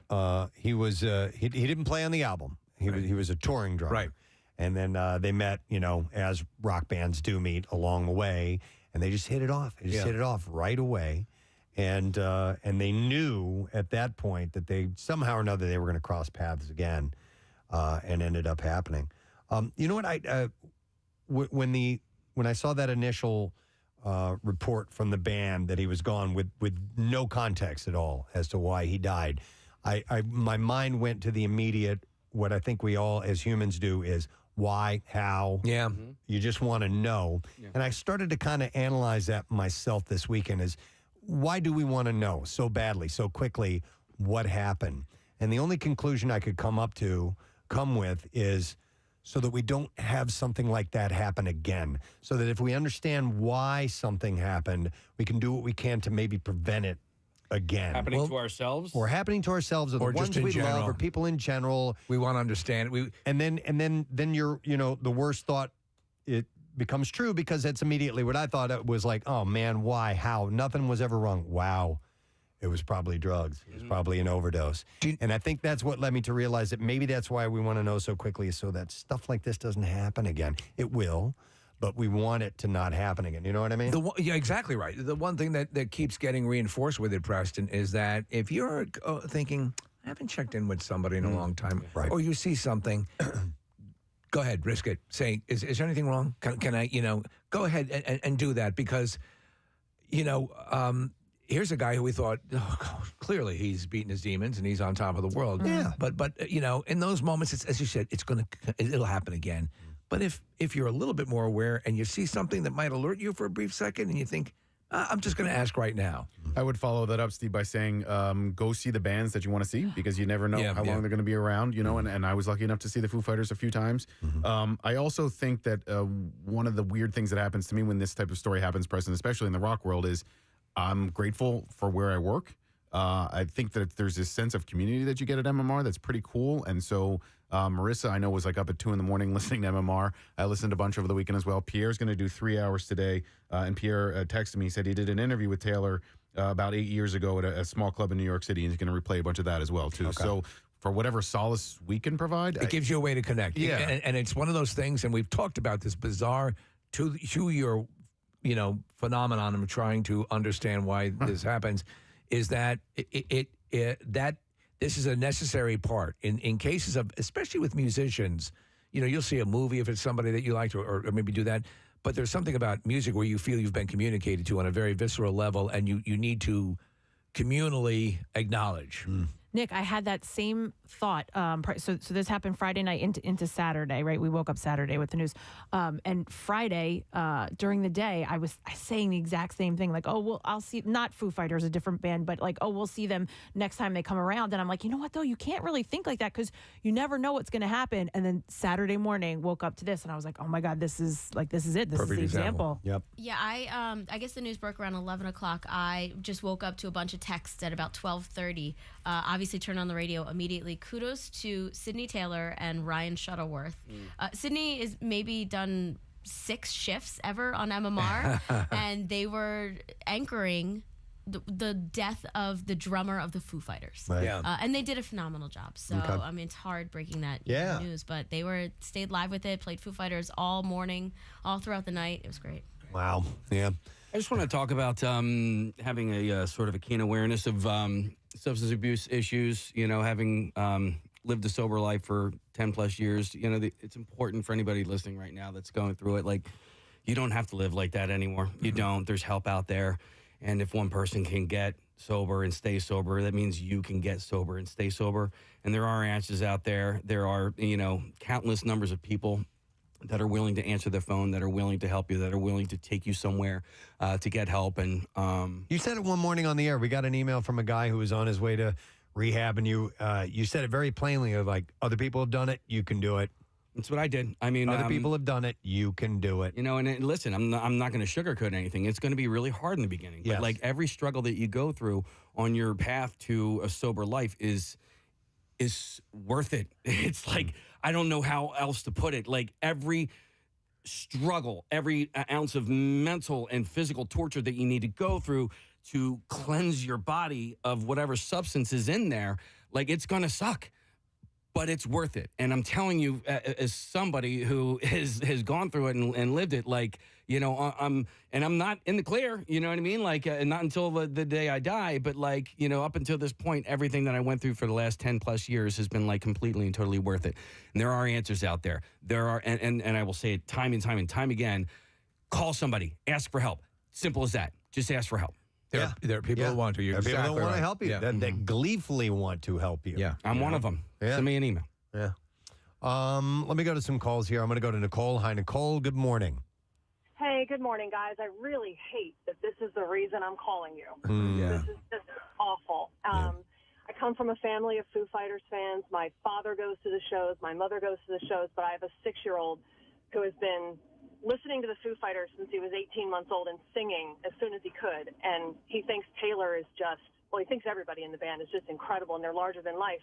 But as a nurse, I have to tell him how Taylor passed, and I'm going to use it as education. I want him to know that even the people we look up to are real people who can become victims of something that can take control of them. And I want my 6-year-old to understand how Taylor left us and how he needs to reject that way of life if it's ever put in his face, if it's ever brought to him by friends or anyone. It's just, you don't want that life taken from you. And I don't think that, Yeah, I don't think the kids can be too young to learn. No, Nicole, and in that case, I mean, that's something that, again, how do you lose by starting that conversation early on and just saying,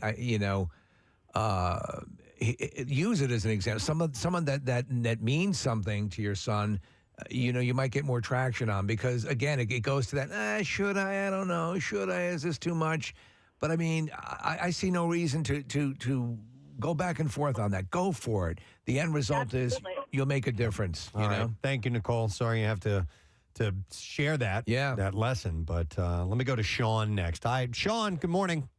Hey, good morning, guys. How you guys doing? Actually, to piggyback on the last call, this is the first time I'm ever calling you guys, and it kind of really sucks I have to do it this way. But Nick, I agree with you. I've never seen them play before, and I kind of regret it. And I had an opportunity a couple years ago, too, and when they were in Kansas, I never got a chance to because I got stuck at work. But I got introduced to them when I think my dad gave me the first album when I was like 10. I think the first album came out like 96 or 97 or something. Immediately I was hooked on it, and they are by far my favorite band growing up. And, Steve, just like you, it hasn't really hit me yet. Yeah. Like, I got text messages and everything and trying to figure it out, like, if it's actually true or not. And it still hasn't really come to terms yet. But, yeah. But, Steve, on a lighter note, we do share the same birthday. So There we go. You got that going. You got to look for those glimmers of light. Though, Sean, year after year. You do raise, like, a point. You say, were you able to talk with Taylor right now?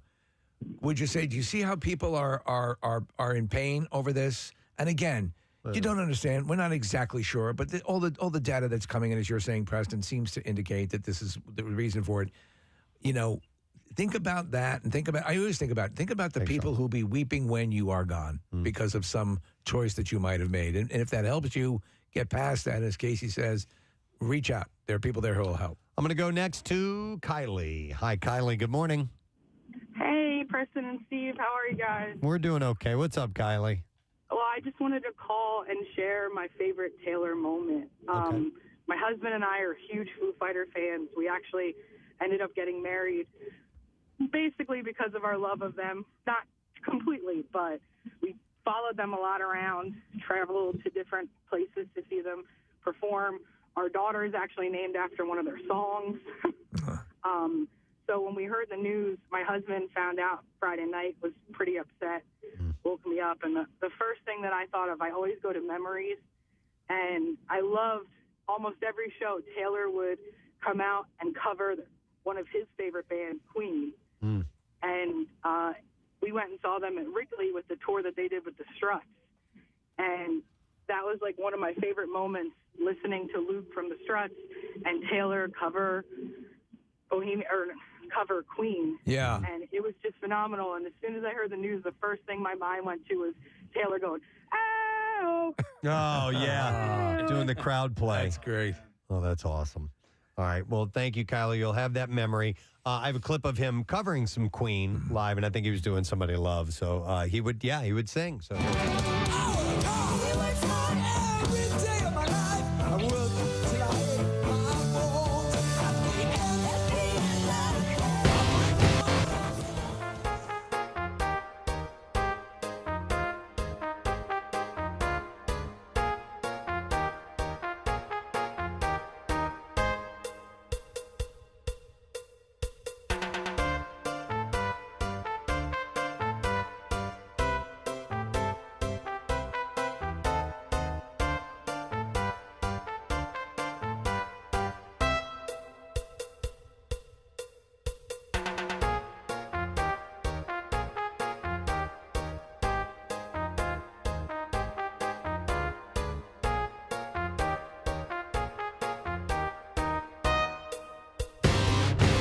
movies. I love musicians who love music. Yes. And some people will reach a point where it's a job. And with all their success and the grueling touring schedule, it was never a job. It was always a love of what they did in the music. And you got to love people like that. And I didn't realize that Taylor and I both have shared an affinity for Adidas track pants and track shorts. Oh, really? Yeah. Is that all he wore? Well, not all that he wore, but I've seen many videos and photos of him. I'm like, I think I have those pants. Well, and just to lighten it up a little bit, I saw a post from Sebastian Bach over the weekend. He posted a video of him hanging out with Taylor, and there was another young lady, and they were like at a party and just enjoying each other's company and singing some Van Halen. But when Sebastian kind of turns around and looks at the camera, I was like, "Oh my God, he looked like a vampire." I swear to God, he has that face. Yeah. But speaking of having a face, Taylor's smile was just so big and bright and so full of life and so fun that you couldn't help but just like the guy. Yeah. You know what I mean? I never had a chance to meet him, or if I did, I don't remember because I only met Foo Fighters in the earlier days of their meteoric rise, and I was more enamored with meeting Dave because he came from Nirvana and all that stuff. Right.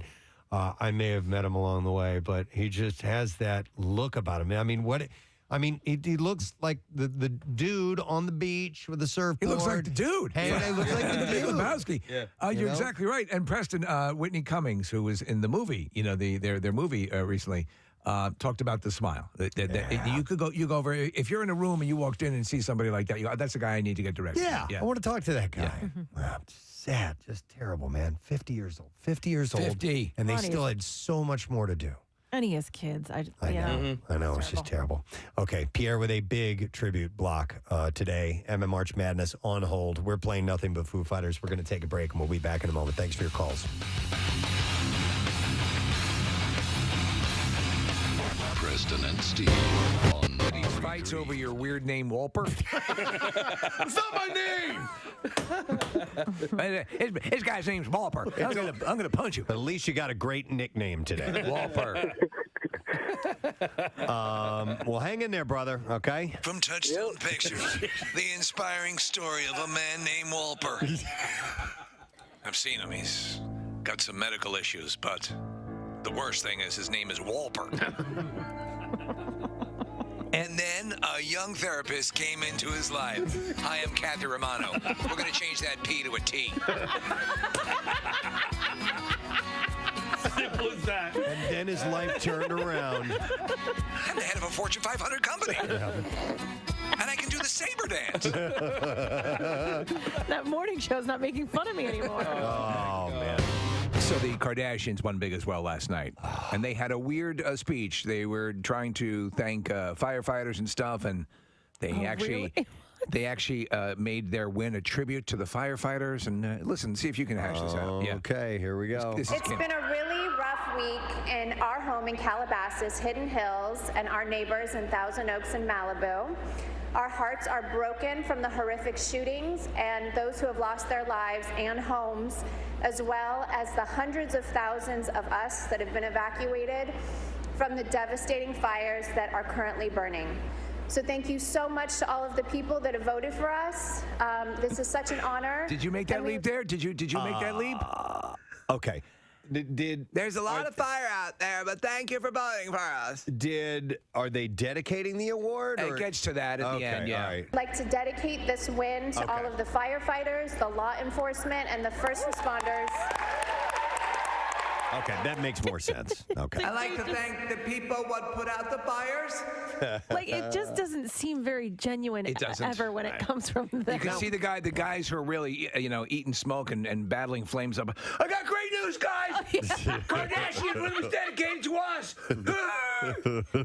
Like, I can just see them sitting around, like, when we win, we should, dedicate to somebody, so it makes us look good. Listen, I want to tell everyone up there on the mountain, you guys doing a great job. The Kardashians just donated their win to you, and I feel sorry for it. I just want to carry that into the fire with you. That's the chief going on the radio to tell all the guys. Attention everyone, Kardashians just donated their win on the People's Choice Awards to you, so I hope that inspires you to go marching into those flames and that super heat and that whipped up win. No word on Little Women LA yet. Yeah. No. During the the final night of the Experience and Innocence tour in Berlin, Bono made a comment that has fans fearing that this is the end of the iconic band. He said, "We've been on the road for quite some time, just going on 40 years, and this last 4 years have been really something very special for us. We're going away now." So that led people to think that maybe the band is done. Doesn't mean that the band is breaking up or that we're going away or stopping performing. We're just taking a well-deserved trip to the Great Wolf Lodge. Where parents can drink while their kids ride down water slides. It is amazing there. It is amazing. Kathy says it's amazing too. Yeah. Well, none of the kids would recognize you two, so they could be pretty, they could be in obscurity for a moment. You can literally drink in the pools there. You can literally drink in the pool and piss in the pool at the same time. If it's so chlorinated, it doesn't make a difference. I took a full level bowel movement and no one could tell because the water was so chlorinated, it just ate it right up. All the fecal matter dispersed. Oh, okay. I don't know. What's that? That's, no. Oh, you did it as well, Kathy? No, that's. You dropped a bomb in the pool? You popped a landmine out? That's not. You put a depth charge in the deep end? A full level bowel movement. And no one was the wiser. Even the edge was standing right next to me. He was totally enveloped in my poop cloud and had no idea. No idea. That's a quality pool there. Yeah, I think most people, upon moving into a house, remove all the demonic paintings. It's part of the deal. A lot of people will change the pentagram carpet for maybe like a light shag. We had our house built. I like the fact that we're the very first people to own the home. But are you? Because on an Indian graveyard, right? That's where you. Yeah. They didn't remove the graves. You know what? We had to blast to actually get to pour the foundation. So I'm pretty certain there was nothing below. So it where was a lot of fun. So what's that? It was a blast. It was a blast. Yes, where you saw bones flying and pieces of coffin. But I like the fact that when we're done and gone, or when we eventually decide to move on, that that was we made that. We had a say in how that thing was put together. And in here was where the owner was caught pleasuring himself by his wife, unaware that the light from his laptop was obscuring his vision. Follow me into the observatory. I was wearing headphones too. I didn't hear her come in. Kathy shakes her head. Headphone, like you were all in. Oh, hey, you can't do that half-ass, man. No. Clearly. You gotta go all Sure, in. he was vigorously providing himself with pleasure. His wife called out to him, but he could not hear because he was listening to his headphones. And here is the pool table, where pool is seldom played, but clothing is full. My daughter and I played pool the other night. Oh, there you are. First time in a while. She asked me to, but yes, it's become a laundry table. Oh my God! Yeah, what are the other wonderful things? What are the other as they lead the tour? Horrible things that have happened. No one stays in this house after night. The dining room where no one eats, they drink, right? Isn't there a bar in there? Yes. Yes. Well, let's not forget the old house with the haunted litter box. It was on a rainy night when the owner awoke from many hours of drinking and raised a shotgun to the automatic kitty litter cleaner, yelling out, "I want to see you." I've got a gun. I've got a gun. I gave him 10 seconds to get out of the house. Which I thought was, We should all design haunted tours of our current houses. Dumb crap. Yeah, you're right. You're right. My brother thinks my house is haunted. He's said that since the day we've moved in. No he said kidding? there's somebody that lives here with you. Wait, your country house? Yeah, my Really? current house. Yeah, since the day that my brother lived You're the with me first owners. for a little while, and he said he's like I hear them. He goes they walk around. Wait, did you have the house built? Yes. Okay, so you're the first owner. We are the first owner. There was a house. Place is too clean. No, but Preston, there was. There was a house there that was knocked down. Okay. And actually, the man who has since passed away, he was a wonderful man, lived across the street from I me. hope you rot in hell. No, well, he did the masonry work on the house. And he told me one time, he goes, yeah, when they were tearing down that house, he goes, I sat outside and watched. He goes, I did, all of that work on the house. And I was like, oh my God, man. I'm so sorry. And now it's haunted by Slender Man-thy. Yeah, so it's... Slender Man-thy. I mean, I think it's just the house settling, but my brother thinks it's haunted. Slender Man-thing. Do these jeans make me look hippie? Big J.O. Yes. Hey. That's right, everyone. I'm here. I'm not Miss August or December. No. I don't know, Kathy. Any of that traffic, did it seem like something that would have kept Miss December out of here? Yes, I think so. I don't know where she was coming from. Hey, Did any of that traffic add up? Were you here one time before when we rolled out the calendar? He was. Yeah, I was here for a calendar. I was here for Philadelphia's hottest trans. Really? Yeah. right. Did we do that? I totally forgot. Yeah, Philadelphia's sexiest lady boy. You guys met, right? You guys got to hang out after. So I've never seen more women in a room and not a pube for miles. I can guarantee it. There was a weird situation we had you in, right? It was his friend. Yes, Yeah, it ended up being a weird situation for my friend. But stories to tell your children. Yeah. I mean, we all found at the same time, and I don't remember what time it was, but it was definitely too late. That's awesome. I noticed that, and I said it to you right away, you look like you've lost some more weight. And is it a bigger guy who has lost weight? Do you get tired of hearing that? No, not at all. Good. I'll take it. I tried so hard. Yeah, I did. Every time I do a television thing, I'm like, well, this is probably the last time they're going to let me on television. So I should try to get one where I... it's already bad enough I do comedy sitting on a stool. So every time when I did my hour special on Comedy Central, I had already lost a bunch of weight to get to that size. And then sitting on a stool, every time they film you, you're like, this camera guy hates me. Yeah, this guy doesn't like me at all. Is that a pile of tires sitting on? So I knew for the Netflix special, I knew that I was going to be sitting again. So I tried again to lose weight. Yeah. And then, I didn't lose that much, but then I also learned how to sit with my back arch. There you go. Oh, you're doing all the cheats. Yeah. And I covered my nipples with suds. I guess some people stole my idea. But that's cool. That's all right. I said everyone jump in. It's funny because when it happens, this is why we're on radio. I mean, Kathy and Marissa obviously are they're pleasant to look at, but we are not. And when we do any TV or anything, I'm like, dear God, do we look horrific? And people say, there's a different angle. There's some people, we've had actors and actresses come in here, they know their angle. They know, what's the best way to their side. Yeah. I'm like, really? I think if you ask those things, it makes me feel like I'm admitting too much bad about myself. Yeah, so yeah. Like, can you not film me from, I don't know, obviously sideways and from the floor, please? What we've been talking about news-wise, you familiar with this this scam that took place, this GoFundMe? Oh, yeah. So they came by. Never try to help one bum. Yeah, they came by last year. They came by our Camp Out for Hunger right after that story broke, and we interviewed all three of them on the air. And we got word of this yesterday that the three of them were in on this together. In cahoots. Oh my all of them in God. cahoots, and then the one who wasn't getting enough money, the guy who was the homeless guy, he goes to take them to court. Yeah, and that's Tries how to sue him. It To goes sue to him sue for not giving him his part of the scam. Yes! Of the stolen money. Never help one bum. You ever try to give a homeless guy food? They look at you like you're handing them a bag of someone's dump. It's really, they're like, what am I going to do with this? Like you're like, eat it. It's hot. It's food, and they're like, what? They're so baffled by it. Do a GoFundMe for like an overall like shelter or something. Like to give it to. There you go. I've never seen that work out good where you help one person. With everything else going on, the show and everything, what's coming up for you? It's been a while since we've seen you.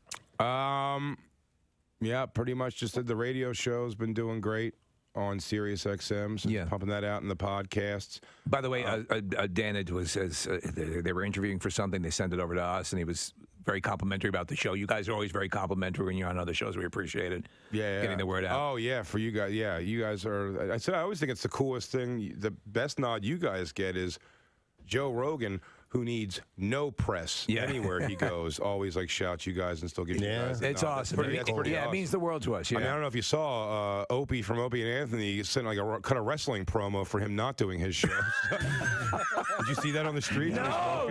Oh, it's very uncomfortable. Oh. You know, it never understood those dynamics. It was never anything that we got involved with. You just try to do the best. It's like what you do. You just do your show. Do your show. We tried to start a radio war with Bob and Tom, but then they disbanded. That's a shame. Bob and Tom. You for the Bob and Tom have been around for a long. Well, used to be around for a long time. They're garbage. Keep it up. They're junk. Yeah, I'm like, and I look it's the worst radio show I've ever done. Really? Why? They want you to do bits. It's a yuck fest. And I mean, and I was like, yeah, you don't want me to do bits. Like, my bits are too. And they go, well, that's how it works here. I go, well, I'll leave. Like, it's fine. And they go, we need you to do bits. I go, well, what do you want me to do? The one about this, you know? And I'm just saying like vile things. Yeah. I'm like, if you want to do bits, it's gonna be like I can't. I'm like a dirty comic. It's gonna be bad. Hey, do the latest bit about your daughter. That. Yeah. They got the things people when the hate mail I've gotten for that Netflix special, like the things people have to write to like when someone has to cite the parts they don't like, it is so funny reading that. Oh my God! Oh, that has to be worth it alone. He thinks there's humor and about his daughter's genitals. I'm like, why? How can you write that? Does that bother you? No, you know what's funny? I said it to someone. I ignore it all, but like the thing is, it doesn't bother me. It just I do still get an emotion, like involuntary. Okay. When someone writes like, this ruined my day, boycott Netflix and all these hashtags will start about it. And you're just like, I swear to you, the intention of this was just to make you laugh. Understanding it might make some people go, it's not my thing. But that's fine. But when someone's like, they have such like hatred for, and I said that what's funny is the complaint is always very personal. Yeah. Like, I've done nothing personal. I've just made it wrong. You mentioned what a turbulent weekend it was. You had, obviously, the tragedy of Taylor Hawkins passing away, and that blew us away, obviously, in a terribly negative light. You have Villanova advancing to the Final Four again, which is fantastic. That's, like the high end. And then you have the weirdness of Will Smith smacking Chris Rock on the Oscars telecast. Hawkins is up. What can we add to this? We can add to this that Termini Brothers brought us cannolis this morning. So here we go, yet on another weird little high note. And I had mentioned, I read this. Get my cannolis out your mouth. That's why he hit him. Yeah. Get my delicious cannolis out your mouth.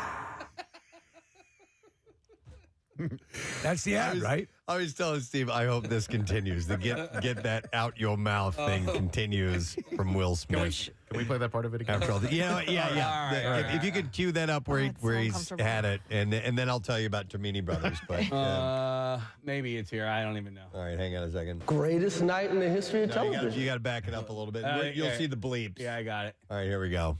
My wife's name out your mouth. I'm going to. Okay. I'm going to. I'm going to. Take my wife's cannoli out your mouth. Thank you. Get my wife's name out your mouth. Wow, dude. Yes. It was a G.I. Angel. Keep my wife's name out your mouth. I'm going to. Okay. I'm gonna. Oh, God. So anyway, they Termini Brothers. That's what I said. Termini. Damn it. Are we sure? Do we ask them? No, you guys, you're lifers here. So Termini Brothers. Say my name right. Out your mouth. Out your mouth. Or you've been pulling them cannolis out your mouth. Termini. Get the wrong pronunciation out your mouth. So they brought by, and so I had that article last week of the greatest desserts in the U.S. What are you guys sharing over there? Stop it. You making it's fun of me? No. It's a picture of that I just got. It's Will Smith and Chris Rock. Will Smith has an Eagles hat on, and Chris Rock has a Cowboys hat on. All right. So anyhow, of the best desserts in the U.S., and one of them was from Termini Brothers, and I had said that cannolis have never been one of my favorites, right? And I never had theirs. So I went in and I get it now. You get it now? I just had some. I get it now. It's fan-freaking-tastic. they're delicious. You know what? They're not overly sweet. Yeah. That's Is that what you had that's said? what I said. Okay, That's they're what not overly sweet, and the cannoli shell tastes better. Some I've had almost have like a kind of bitter taste to them, or something. Coupled with the fact that's outstanding. On This some one's- cannolis, you'll get like an aftertaste, and you don't get it with this. And I never liked that. Yeah. So I've come around. You like it now? Yes. Keep my wife's name out your mouth. I'm going to. Oh God, it's so. It I makes me know. feel so uncomfortable. By the way, that was sent directly from Joe and Vince Termini. Nice. So thank you guys. And were they the ones whose machine broke Yes. down? It Yeah. was, Oh, right? it And was they critical. had to get special help. Yeah, like a from local a machine shop. Yeah, local company like stepped in and helped them. Yeah. And it was right before. When does everybody go to get these? Is that Valentine's Day or Usually like Thanksgiving, Christmas. that was it? Friday. Yeah, and Friday. Yes. I will forever now be a fan. So thank you guys. You didn't need to do that. That was really cool. It's very nice. Let Claire know she's got some coming. So I caught all hell on Friday. I can't 'cause- believe you left without one. Well, I always bring home stuff for her, but I didn't realize she was a cannoli fan. She was probably waiting, But looking you know for what? We waited for mega cannolis, and Yeah. now she's happy. Yeah. She actually handed me Tupperware this morning. Very good. You're going to need that. And get that out your mouth. Get that to Claire. Cannoli out your mouth. All right, with all the hoopla of the Oscars last night, we glanced over. We didn't even touch on the fact that the Razzie Awards were given out. It was a big night. Yeah, so they hand those out Saturday night, correct? ahead of time. Yeah, they do that the day before. And the worst picture for the Razzies went to Diana the Musical, which I'm not even familiar with. Yeah, I only became familiar with it because of the Razzies. Yeah. I know nothing about this. But it's so. apparently horrible. LeBron James won Worst Actor for Space Jam: A New Legacy. You know, the funny thing is that he was such a Space Jam fan, and he produced this movie as well, and it was kind of just universally panned. Yeah. I wasn't a big fan of the original Space Jam. I didn't like it either. Yeah, so to me, it was like, okay, but like he's really taking this personally. I'm like, you know, He's taking the Razzie thing personally? that's what I hear. And it's like, this is, dude, you gotta, that's what happens. He was great in Trainwreck. He was very, The Amy he was. Schumer movie? Yeah. It was surprisingly. And he's playing himself in that as well. Yep. It was a lot better than I thought he was going to be. So I think he's got a place in being in films from time to time, but I didn't see this, so I can't comment on it. But apparently the Razzies thought it was the worst. It does seem like a remake that it did not need to be made at all. You know, I don't know if that was one of the reasons why people didn't like it as much, but I don't know. Who needs a second Space Jam? All right, worst actress went to Jenna DeWall for Diana the Musical. We don't know anything about it. Worst supporting actress went to Judy Cade for Diana the Musical. I know Diana the Musical, the plot line involves street racing. Oh, So it I think does? that, that's I think the issue. So worst supporting actor, Jared Leto for House of Gucci. Did anybody see that? No, I did. I did. What'd you think of it? House of Gucci? Yeah. Oh, I liked it. Really? I really liked it. I thought, I mean, I didn't know the full story behind it. I knew a bit of it. And I was intrigued by it. Sure. Okay. It's Ridley Scott. Ridley Scott directed it. It's got some, apparently some, you saw it? No. I didn't realize it was him, though. Some very robust performances by Jared Leto. And last night, the joke on the Oscars was, you know, there were like 400 different accents in the movie because no one could lock on an accent. I love Jared Leto, and in fact, we played a clip of him earlier talking about Morpheus. And Morbius. Yeah. Who's Morpheus? Where's From that's Matrix. That's Matrix. Yeah. It's so funny because I was going to say Morbius, and I'm like, no, that's from the Matrix. That's Cecily Tynan. It's Cecily Tynan. But anyway, I think Jared is a really good actor. Well, see, I think it's the character. The character he plays is very bizarre. He's a brother that they don't quite trust. He isn't notable in the industry. They don't trust him with the business. They don't want him to be any part of the business. And his character is just very weird and quirky. Yeah. No, he's a great actor. Did you ever see Dallas Buyers Club? Yeah. Whoa. He won the Oscar for He it. was incredible in that. And And, then- he was great as Joker, I thought, too. I dug that. He's in a show right now on, I think it's Apple Plus. I watched the first couple episodes, him and Anne Hathaway. True story, right? It is And a true story. He he's like plays this Israeli guy. So like he's a charismatic. Is he almost cultish? He is he calls himself a serial entrepreneur, and so in the beginning, the first episode, it's him just trying to figure out how he's going to make his billions, right? Not millions or even hundreds of thousands, but he wants to be a billionaire. And then finally, he eventually locks onto something. But This is cereal you don't have to put in milk. Also winning was worst performance by Bruce Willis in a 2021 movie. He had his own category. It was That's all terrific. Bruce Willis movies that he had been in. The one that won was Bruce Willis in Cosmic Sin. Don't even know it. All right, Have which one no was that? idea. There's literally like 11 movies that he was in. I mean, like an astonishing amount. I think I got suckered into one or two of them because I like Bruce Willis a It's lot. great, and I was yeah. like, okay, I can do this one. And I did. I think I did a full one. And then the second one, I was like, oh, this is going to be garbage too. And I can't remember which one it was. So he's just doing these as money grabs, right? Oh, totally. It has to be. Yeah. I can't imagine he's excited by these scripts. Yeah. Worst remake, ripoff, or sequel went to Space Jam: A New Legacy, and then the rest of us all repeats because worst director was for the Diana the Musical film, and worst screenplay was Diana the Musical too. Now, occasionally people will show up to accept, and They do. Yeah, I want to say Sandra Bullock did. Sandra Bullock, yeah. She showed up and she got the, went the whole thing, and they loved her for it. Yeah. Yeah. And so I don't think anybody else, any of this crew is going to show up for that. But we may stay with some of the award stuff. But Amy Schumer was one of the hosts at the Oscars last night. And she's letting the world know what she is calling her biggest secret, that she has this hair pulling disorder that has called her internal shame. For decades, it's called trichotillomania. You guys familiar with this? Yeah, I actually know somebody who suffers from that, and I don't know if it's the same exact one, but They pull their own hair out. yeah. So this girl that I know, Some people eat it too. Yeah. She she couldn't stop playing with it, so she would yank hair out of her head, and then she would just she's like I can't. She's like I just love it. That's like Kathy, but she Yeah. doesn't rip it out of her hair. Yeah, She yeah. just plays with it all the time. Yeah, and then I don't. Yes, you do. No, I would say I don't that doesn't even register with me. Okay. Like I have no idea that I actually do that. Yeah, it's just like a fixation, just something you kind of do. Yeah. But I think that I'm not sure exactly about this, but I think Case, because I also had a friend who would like almost pull, like, she would play with her hair and then pull the ends out. But I think this is more of like, they're like yanking hairs out. Oh, yeah. They At pull the it out root. from the root. Yeah. And That's in different. fact, people, I'm sorry to interrupt in your story, Casey, but they can end up with bald patches because they're pulling They're it pulling. out from the root. Yeah. And I think they do like their eyebrows too. So it can be different for different people, I believe, in areas that they focus on. Yeah. And then So somebody Amy else Schumer. I knew had to sleep with a knit cap on because they would do it like as they were sleeping or falling asleep. Oh, yeah. Yeah, I can see so that. it's the scientific name for compulsive hair pulling, trichotillomania. I think I'm pronouncing that correct.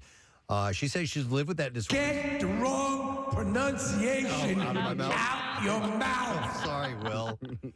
I'm working on it. Does this also pertain to people Like who would nail biting and things like nail that? biting, or people that pull up pieces of foam rubber, or I mean, this is things like specifically that? hair. Okay, Yeah. just specifically hair. All right. Maybe there's an umbrella Right, category. that this falls under, and then you get into smaller detail like this, but I'm not sure, Steve. So she says she's lived with this since she was a child, and one that she fears that may be passed on to her 2-year-old son. If anybody listening has had this issue and knows more about it, feel free to let us know. 215-263-WMMR. I've been familiar with it for a long time, but Amy opened up the Hollywood Reporter. Not about Amy's secret, but about the struggles, and she said, "I'm proud that my big secret only hurts me." But it's been what I've carried so much shame about for so long. She said there's a genetic component to trichotillomania. Yeah. And as a result, she feels that she feels like she's having a heart attack every time she sees her young son touch his hair. Oh, wow. Because she's curious if he might. So this isn't like, why are you doing that? That's stupid. Why are you doing that? She's Right. literally compelled. Yes. Yeah. You feel incomplete if you don't do. horrible. If you don't move forward with that. She said that she recalls things getting so bad when she was younger that she needed a wig to cover her bald spots. Oh, wow. Oh, my gosh. And she said everybody at school knew that she was wearing a wig, which didn't even fit. So, this is that when can be tough for This the is kid. not now? This is when she was No. younger. I don't know. I assume she's got a handle on it now, and maybe medications and things like that can help along the way. Yeah, I don't know the specifics, but I think that's probably the case. Steve, to answer your question, and this is just from a little bit of cursory research, but it's on the OCD spectrum, I should say, Yeah. and so it can be related to tics, like Okay, disorders, right. and eating disorders, also pulling and biting at your skin, obsessive scratching, that type of behavior. Okay. Her confrontation of the issue head on. She's taking care of this in her new scripted show on Hulu called Life and Beth. Has anybody watched it yet? The trailer looks really good. It looks funny. Okay. Yeah, but I have not. So that show is partially based on her real life. She said she's hoping it'll help alleviate shame for not only herself but for others. So I guess they're touching on that in the show. Yeah. I'm going to go to Mike, who has this issue. Hey, Mike. Good morning. Hey, good morning, guys. Hey, bud. Am I pronouncing it correct? Trichotillomania? I always thought it was trichotillomania, but you could be right. Okay, trichotillomania. So you've had an issue with this. Yeah, I developed it. I was really heavy into addiction for a long time with alcoholism, and it was, my doctor said it was just a way I figured out of trying to cope with all the stress. And now, I've done it for years, and it's just like you say, like I focus on my beard, and I'll pull like just entire bald patches completely out of my beard. Wow. I'm really heavily stressed. And so are you pulling like a single hair at a time, or are you taking a clump? Yeah, like a single hair at a time. And then one of the compulsions too is like kind of like, and a lot of people I hear do this, like you put it in your mouth and you play with it, and then that's pretty much the thing. Right. Yep. Okay. And how long have you been dealing with this, Mike? Probably about a good 7 or 8 years. Have you looked into any kind of treatment or feel that you need treatment for it? Actually, it's slowed down a good bit because I've actually just yesterday I celebrated 18 months of sobriety. Nice. There you go, buddy. dude. Nice, Huge man. accomplishment. Congratulations. Thank you. Thank you. Yeah, but after I got treatment, it actually slowed down quite a bit. All right, hopefully that continues. All right. Thanks, man. Appreciate it, Mike. Right on. Got a bunch of people calling in with this. I'm going to go to Carrie. Hi, Carrie. Good morning. Good morning. I love you guys. Aw, and we love you. What's up, Carrie? My sister has this trichotillomania. She pulls her eyelashes out. Oh, my She'll goodness. just start pulling at her eyelashes. My sister barely has any eyelashes. That sounds painful. I've never done that before. Yeah. I think, honestly, it's just an obsessive compulsive disorder. She just will sit there and pull on her eyelashes. I think she just likes how it feels. And my poor sister, she's very self-conscious about it. She doesn't live around here. But she doesn't really have many eyelashes. Okay. So I assume that's a cascade effect where that might cause someone to be agoraphobic or they don't want to go out in public, or is that the case? Not as much. My sister tried getting false eyelashes at one time because she didn't want to, she tries to wear eye makeup to try and, Right, offset hide it. Right. Well, that's horrible. It is. Yeah. It's sad. It's just something, she's very self-conscious about it, but she just can't seem to help it. I think it's just anxiety, and it's like other callers said, a stress reliever. Okay. All right. Well, thank you for the call. We appreciate it. And I'm wondering what treatments are for something like that. If it's causing you a problem or you're concerned about it. I'm going to go to Paul next. Hey, Paul. Good morning. Hey, good morning. Sorry to bother you guys at work. What's up, Paul? You good? Hey, same here. Like the previous guys, I periodically will pull out my beard, especially during times of high stress. Okay. I go through cycles where once the bald spot starts to grow, as my beard grows longer, it kind of covers it up. But then as I continue to pull, the bald spot grows, and I will have to eventually shave it. When I do shave it, my hand will move to either I go down to my chest hair sometimes or my eyebrows. Okay. So I try to prevent it, but Yeah. Is it something you've ever wanted to seek treatment for? I brought it up with my mental health providers at times, and they would tell me that the medication I'm currently on will help it. And I find it's more of a stress thing. So if I take a lot of self-care and lower my stress levels, I don't do it as much. Okay. So I assume you're experiencing pain as you're yanking these out, correct? Well, sometimes yes, but at this time, I guess I've been doing it for maybe about 20 years, give or take, and I'm used to it. I generally focus on like the same areas, more around my chin, or and then I guess like the hair follicles that do grow back are thinner and softer than previous because they don't. It's not as painful unless like I go to an area where I haven't previously picked. Is there a chance you can have permanently bald areas after doing that for a while? Definitely, yeah. I do have a couple spots on my chin that I'm not sure if they just don't grow back or if I pick them mostly. But I notice that if I keep shaving and try to like get rid of the beard picking and let the hair grow back, that I still will have a permanent bald spot on my chin. There's a couple of them. Okay. Will you get anxious if in other words, if you were to shave completely and like a normal shave, would you be anxious that you didn't have that fallback stress reliever? Believe it or not, my hand will go to my chin out of habit, but once I feel the skin instead of the hair, it'll go immediately down to my chest or up to my eyebrow. So you're not stopping. You'll find hair someplace.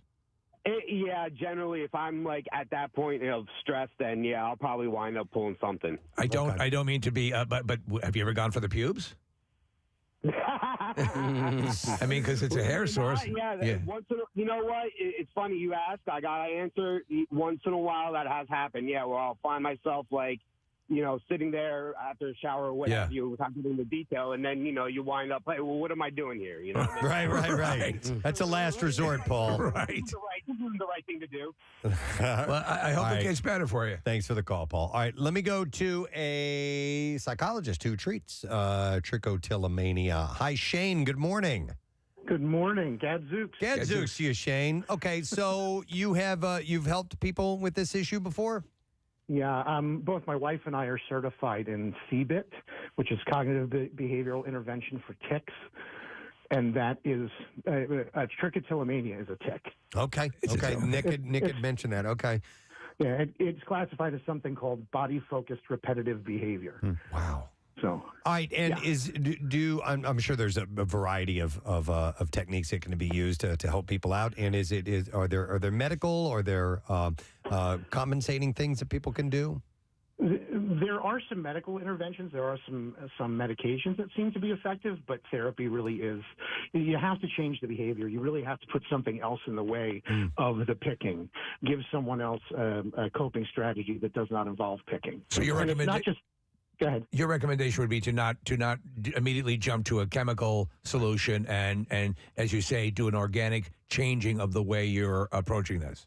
Yeah, I'd probably seek therapy first. All and right. if the therapy isn't doing it, then we'll refer you to a psychiatrist and you can go the medical route too. Sometimes in tandem they work the best. What are some of the, and we got to take a break here, but what are some of the diversions, so to speak, that you might give them? Oh, you could do anything. You could give them knitting would work. Anything using their hands that is not picking. How about getting a job in a salon? Yeah. Right. Oh my God. Pick other people's hair. right. You don't use scissors. You're just pulling it out.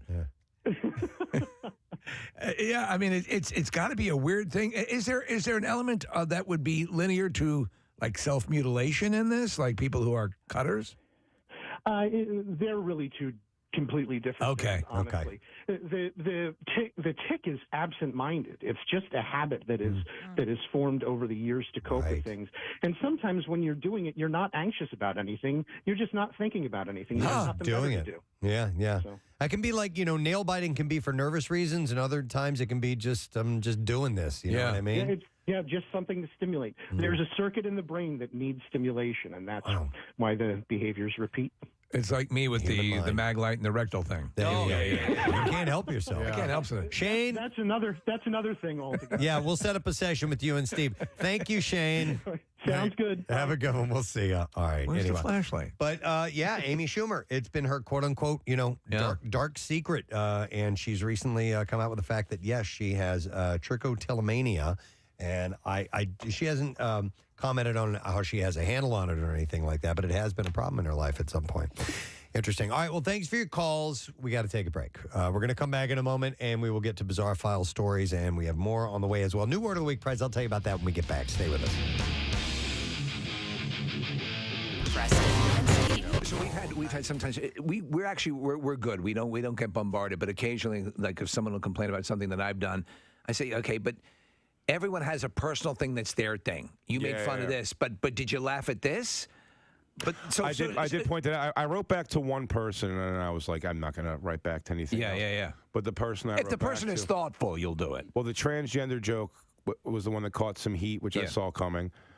And then someone said where I made a joke about wishing it was legal to beat your children, but with like a focused reason, not just like crazy abuse. Yeah. It's like a joke. And someone wrote, as a victim of domestic abuse, it was like as a victim of domestic abuse, I don't think it's appalling you would make a joke about that. And when I wrote back, I was like, again, that has nothing to do with what my joke's about. And I was like, sorry that happened to you. But I was also like, isn't it interesting that you complain about that only, and like the other complaints I got were about this trans joke.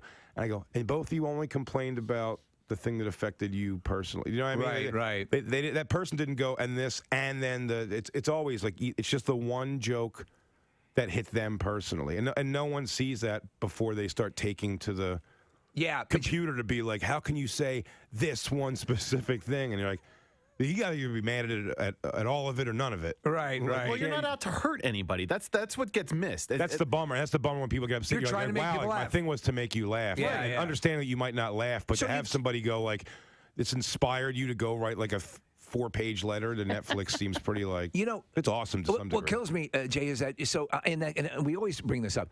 Then there's about 45 million other shows on Netflix. Stop watching. Move on to the next thing. Really? Or don't listen. You're making me look such a bad boy in front of these chicks. Yeah, that's right. They're lining you up. Yeah. I was thinking about it on a long ride on my motorcycle the other day. I don't even know how to turn on a motorcycle. I've been on a motorcycle 2 times. Both times we're behind with my arms around a man's waist. And both times I burned my calf on the exhaust pipe.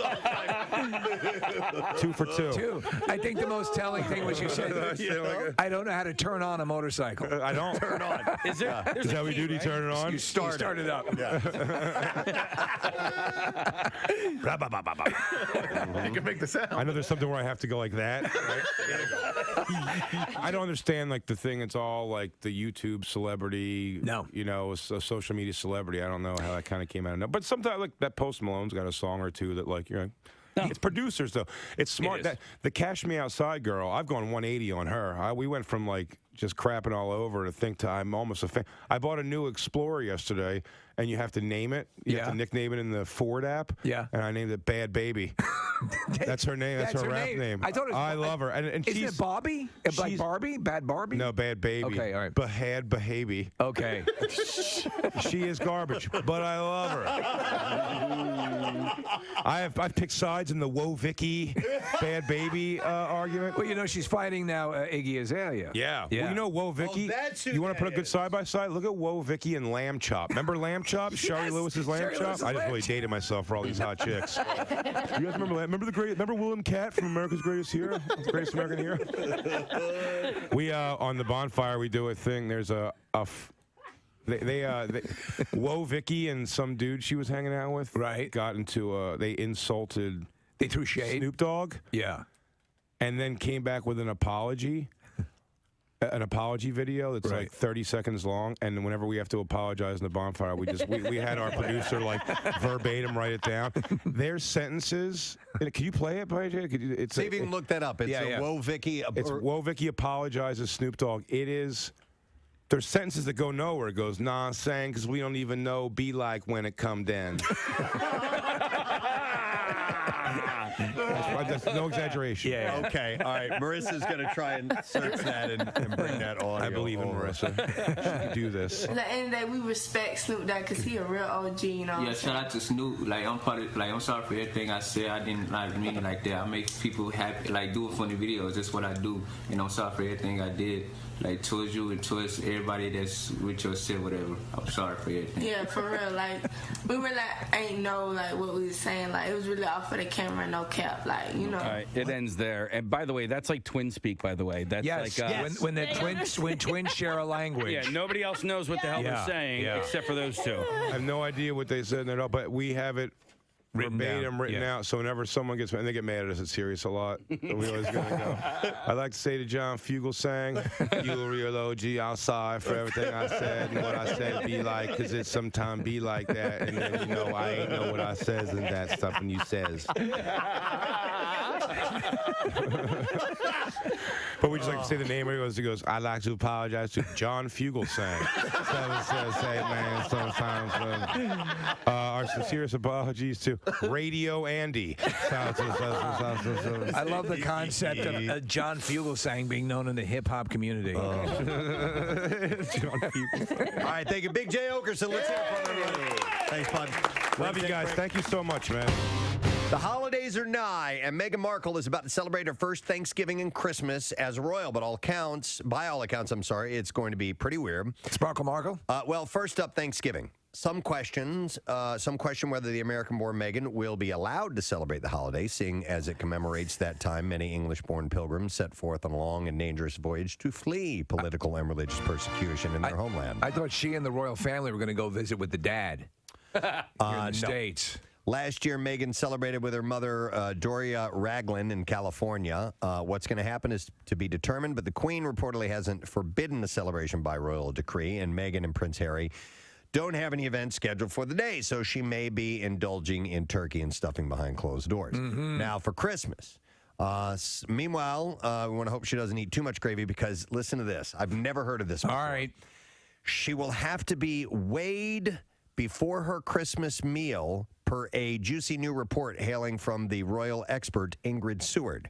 Apparently, every member of the royal family, including Harry, Prince William, and Kate Middleton, must be weighed before and after dinner on Christmas Day. All right. After dinner, and do they get to poop first? That I don't know about. But what is this about, this bizarre thing?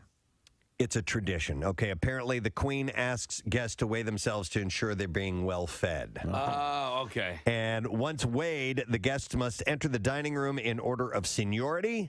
Once seated, the head chef carves the turkey, and paper hats are donned, but not by the Queen.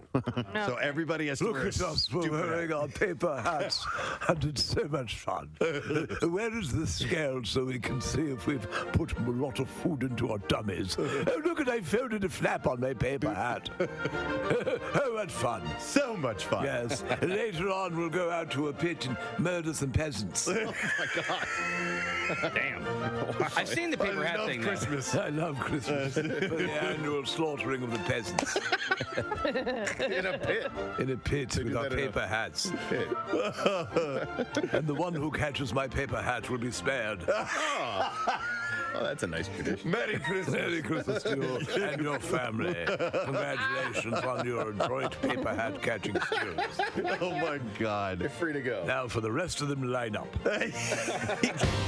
Really, the only way to enjoy Lorenzo's Pizza on the whole is to have some assistance. And we are doing that via a dental device, correct? Yeah. Okay, so Casey and Nick are going to put these lip spreaders in. That if you've ever gone to the dentist and you have to get some dental work done, they do this so it pulls your lips up and your cheeks out to the side so they can get in there and work really well. Yeah. So it's... And it'll for eating purposes, Preston, it gives you maximum coverage of the pie. Yeah, and my favorite is pepperoni pizza. Your favorite is... Pepperoni pizza. Pepperoni pizza. I like pineapple. You like pineapple? Pineapple. Okay. I also like mushroom. Excuse me? Mushroom. Mushrooms. Mushroom. Yeah, mushroom. All right, like so mushroom. is this, Preston, the specifics of this contest, are we talking the quickest to eat one slice fully? I don't know. I don't know. How about Let's the just see entire pot? Let's just see how it goes. Let's just see how it goes. All right. And we'll see who ate it best. All right. Okay. You guys ready? Uh-huh. Yeah, lick your lips. All right, raise your pizza case. Get ready. We have a split we have a split screen shot. By Dude, the way, you can watch this on Facebook. Don't make me laugh. All right, do what, Marissa? All right, cheers your pizzas. cheers. All right, cheers. And Cheers. on your mark, get set, and go. All right, here's the first bite. Oh my God. Casey you have to let gravity take effect, right? Oh my God! Look at Nick. That's As if Nick couldn't get any more gross when he ate. because your lips are not assisting. All right. I love you so much. I love you. Yeah. I love you. Start eating. He loves you. He loves you. Nick looks like he. Oh my God. Don't make He can't lick. Nick is laughing his ass off. Oh my God. This is Casey, disgusting. do you need something to drink? I got it. Okay, you got it? All right, so. Oh, Nick, did you take it out? No. Oh, okay, all right. Casey's going to take a drink.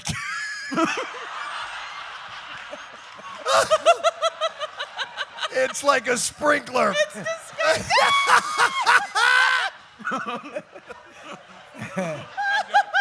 Nick, here's some water if you need it. All right. All right. Thank you so much, Try not to get any of it on the, Don't laugh, on Nick. the now. equipment. Don't get it on the equipment. That was. Casey looks like he's looking at a UFO. Hey, Maris. Oh my God! I don't want him to Jesus knock is that up over. there. Yeah, thank you. All right. Excuse me for 1 second. Okay. Nick's wiping his He's mouth. wiping his mouth. That's right. Casey, I noticed I get it, you're using the gravity method. You lean back. Yes. Yeah, isn't it radio? Yeah, I agree 100%. Nick is leaning forward, which I find kind of wild. All right, now he's tilting back. You got to let gravity take over. This looks like an inspiring story Oh my God. It's of so two gross. guys born without lips. Oh my God. It actually, Steve, it looks like the sequel to Hellraiser. Is what it does. You know what, though? What? It's really delicious. It is delicious. Yeah. It's Lorenzo's, of course. How far along are you guys? I'm almost done, Steve. Now, Casey's about halfway. He's eaten more than you think he has. So We want to do it to completion because I think they might hemorrhage. I don't know. Case, what do you think? Don't talk with food in your mouth. Have more water, Case. Actually, that'll help a little bit. Yeah. So Case is gonna get a simple water.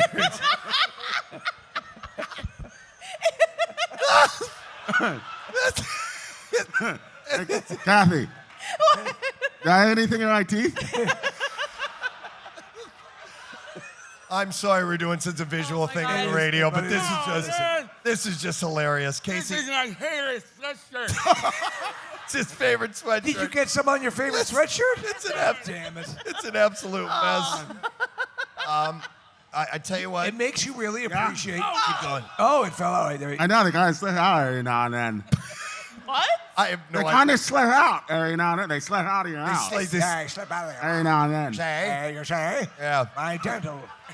It doesn't affect your yoga cards. It doesn't affect your what? Your yoga cards. Yeah, your Your yoga. yo- card. Yoga cards.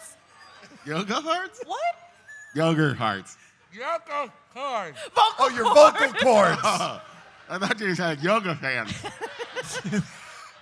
All right, keep it going. I think actually Nick is closing in on perhaps I was finishing. so hungry. Yeah. I think are Casey's lip spreaders a little bit bigger than Nick's? Yeah. No, I think His lips are almost pulled back to his ears. I thought maybe Casey's mouth was a little smaller than Nick's, so it looks like that. Nick is like a wood chipper. Ew, Nick is drooling all over the place. You can actually feed full pieces of lumber into Nick's mouth. A delicate flower. My lip spreaders I got from a dentist. He got his lip spreaders from a This dentist. is legit. All right, we're closing in.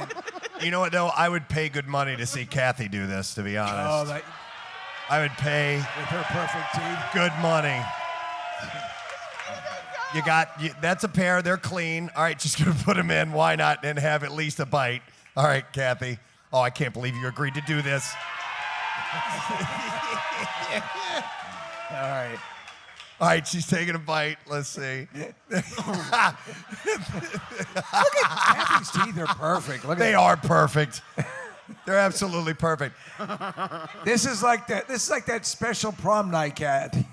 How does it taste? It's stuck. It's because you can't assist the swallow. She actually sounds very articulate with that. She's shaking her head to try to get it down. WMMR presents Preston and Steve's Bizarre File.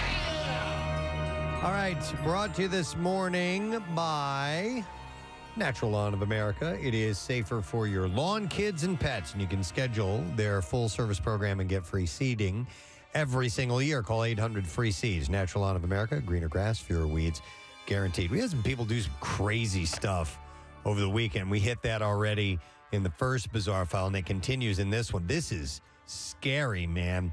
A Utah maintenance technician was arrested after his supervisor at the feed mill where he works found what looks like a hit list on his desk with more than a dozen coworkers listed as targets. What's this? These are the people I'm going to kill. Yeah, it goes into great detail. Kevin Michael German, U.S. Army veteran who claims to have served in Iraq, is charged with making terroristic threats, which is a felony. A cop said, had the firearms knowledge and experience to carry out the plan that he'd written down on paper, especially with his military background. That plan, the affidavit reads as follows. So this is what he had written down.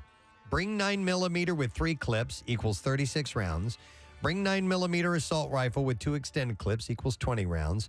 Bring Smith & Wesson 22 caliber with extended mags, 3 equals 65 rounds. First, take out 2 in shop, 2. Then take out whoever is in loadout, 2. Then the mineral office, 3. Jeez. Then whoever is in the hand area, 2 or 3. Next, take out skid loader operator, 1. Then the office, take out 3. Then 1 in CUG loadout. 14 total kills. Have to take out internet, so no calls from landline. Build cell jammer so signals could be jammed. If police arrive, take a position high up to snipe. Use 308 for this. Pick up milk. Pick up milk on the way home.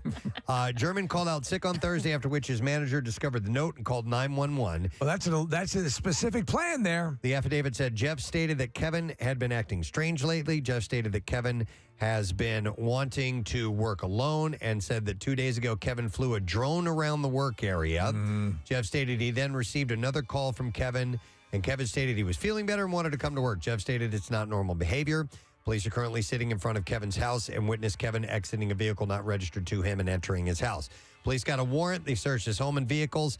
They found multiple firearms, including 3 9mm handguns with extended magazines, numerous shotguns, and an assault rifle. German complied with the arresting officers and was driven to the sheriff's office for questioning. He told investigators that he wrote the note on Wednesday during his lunch break.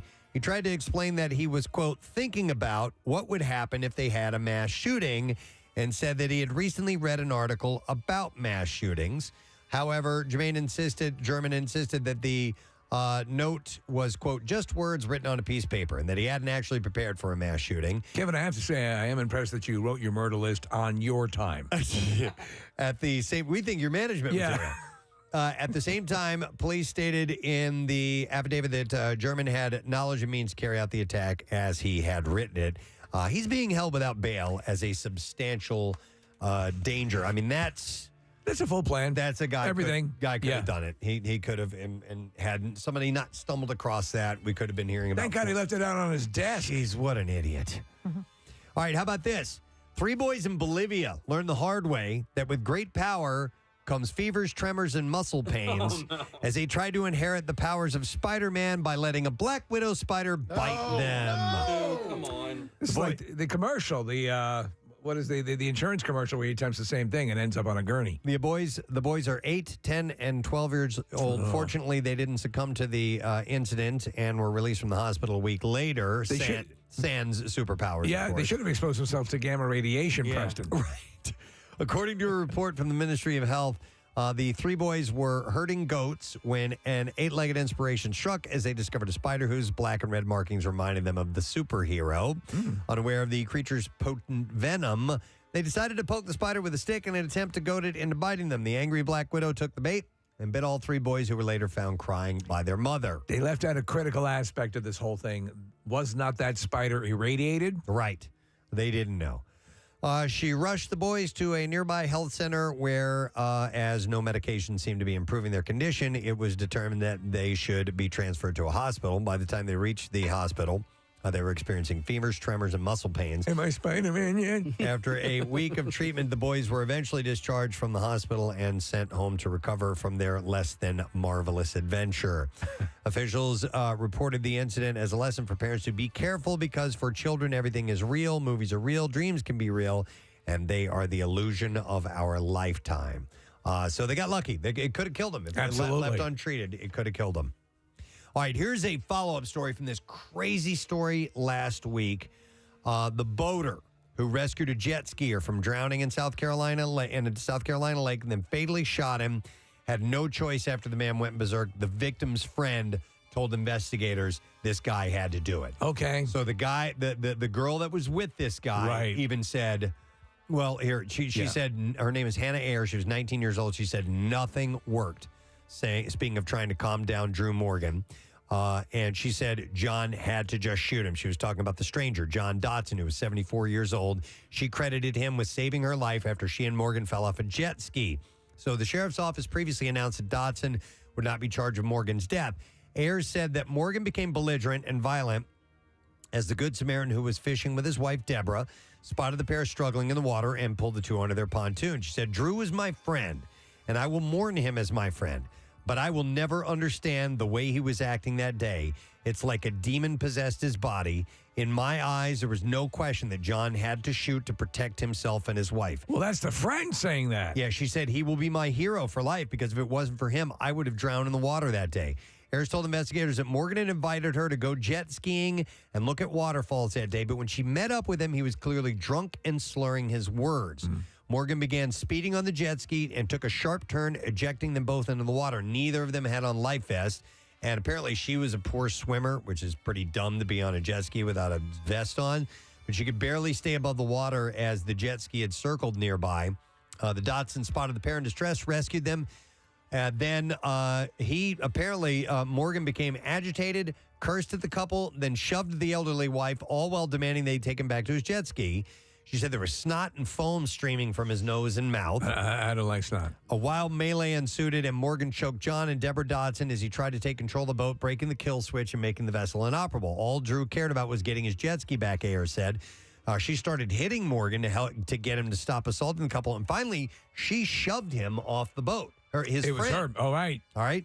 But the Dotsons pulled the combative man back into the pontoon. They should have thrown him a vest. Yeah, that's what I would have done. And the conflict escalated again. Dotson said, "Get my jet ski out your mouth." He went all Will Smith on him. But John Dotson said he fired a warning shot and repeatedly. He's done everything possible. And then he was hitting the guy with the gun. He was pistol whipping him because the guy was grabbing his arm. But then the man wouldn't back down, so he shot him in the chest. It sounds like he had nothing. He had no other choice. And Deborah, they would have died. The wife began performing CPR, but he no longer had a pulse, and deputies arrived. So officials executed a search warrant on Morgan's pickup truck. They recovered empty cans of Michelob Ultra in the front, marijuana and drug paraphernalia, including a bong, pipes, and a blunt, but nothing more than that. And they're awaiting toxicology reports. But apparently, he went just berserk. Something, snapped is the word. All right, and there you go. That is what I have in the bizarre file for you. We're going to break. When we return, we'll have something to give away in the form of the lesson question. Let's see if you've been paying attention. Let's take us to see Tom Segura. Ooh. Nice. So we'll do that, and we'll do trash and music news as well. Stay with us. Preston and Steve on 93.3 WMMR. What a musician. Yeah, I can't believe she did that. Did you guys finish? Casey's finished it. No, he's not. He cheated. I called no fair. What did he do? He threw it in the trash. Oh, he did. All right. Look at this. Look at this. That's a cheater. We're going to Secaucus for the film. Oh. All right. Preston, it looks like a fish pants. Yes, it does. Stand up. Let's see that. There you go. You did piss your pants. Okay, well, that's, you know what? Declare a winner, or is it a tie? I think it's a tie. All What do right, you guys here we think, go. right? I mean, they both did a phenomenal job. Though Casey's human sprinkler impression was quite impressive. I think you guys should kiss. I really do. I think it's. Oh my God. That is repulsive. Food all over. Oh man. You all right, buddy? Yeah. You know what, though? What? I got to take my hair sweatshirt off to reveal my favorite pizza. Oh, it says Delco. We're happy to have him here, ladies and gentlemen. Tony Rock is here. That's how I'm coming on stage tonight, right there. That's your song, right? That's going to bring you out on Take the stage? yeah. I like it, man. How you doing? I'm good. How are you? Good. Welcome back to Philadelphia. Thanks for having me. Yeah, Appreciate it. of course. You enjoying your butternut squash soup over there? Butternut squash soup. Who knew? Yeah. For breakfast. What's the restaurant downstairs? Harvest, yeah. Oh, my God. Butternut squash. Kind of tastes like sweet potato. Yeah. It's really good. You know, now there's endorsement deals available. Yes. Yes. Hey, I'm Tony Rock here for butternut squash. Just in general. Nothing gives you comedy cred like butternut squash. And this is how you sell it to men. And fellas, she'll dig it too. Have you noticed that every commercial when they want to sell something to men, it's like it'll do this energy, vitality, whatever, and then it's fellas, she'll dig it too. Well, what I and love is like, oh, girl's gonna like it. I gotta get it. I love it when they do you'll be a stallion in the boardroom and the bedroom.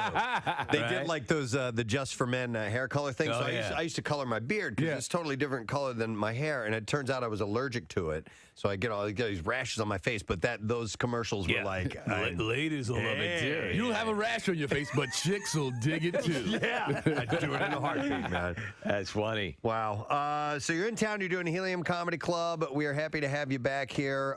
We were just off air talking about the show, and Steve, you and Casey. It was Living Biblically was the show. It was on CBS. It was produced by one of the members of the Big Bang Theory, Johnny Galecki. Johnny Galecki. Yes.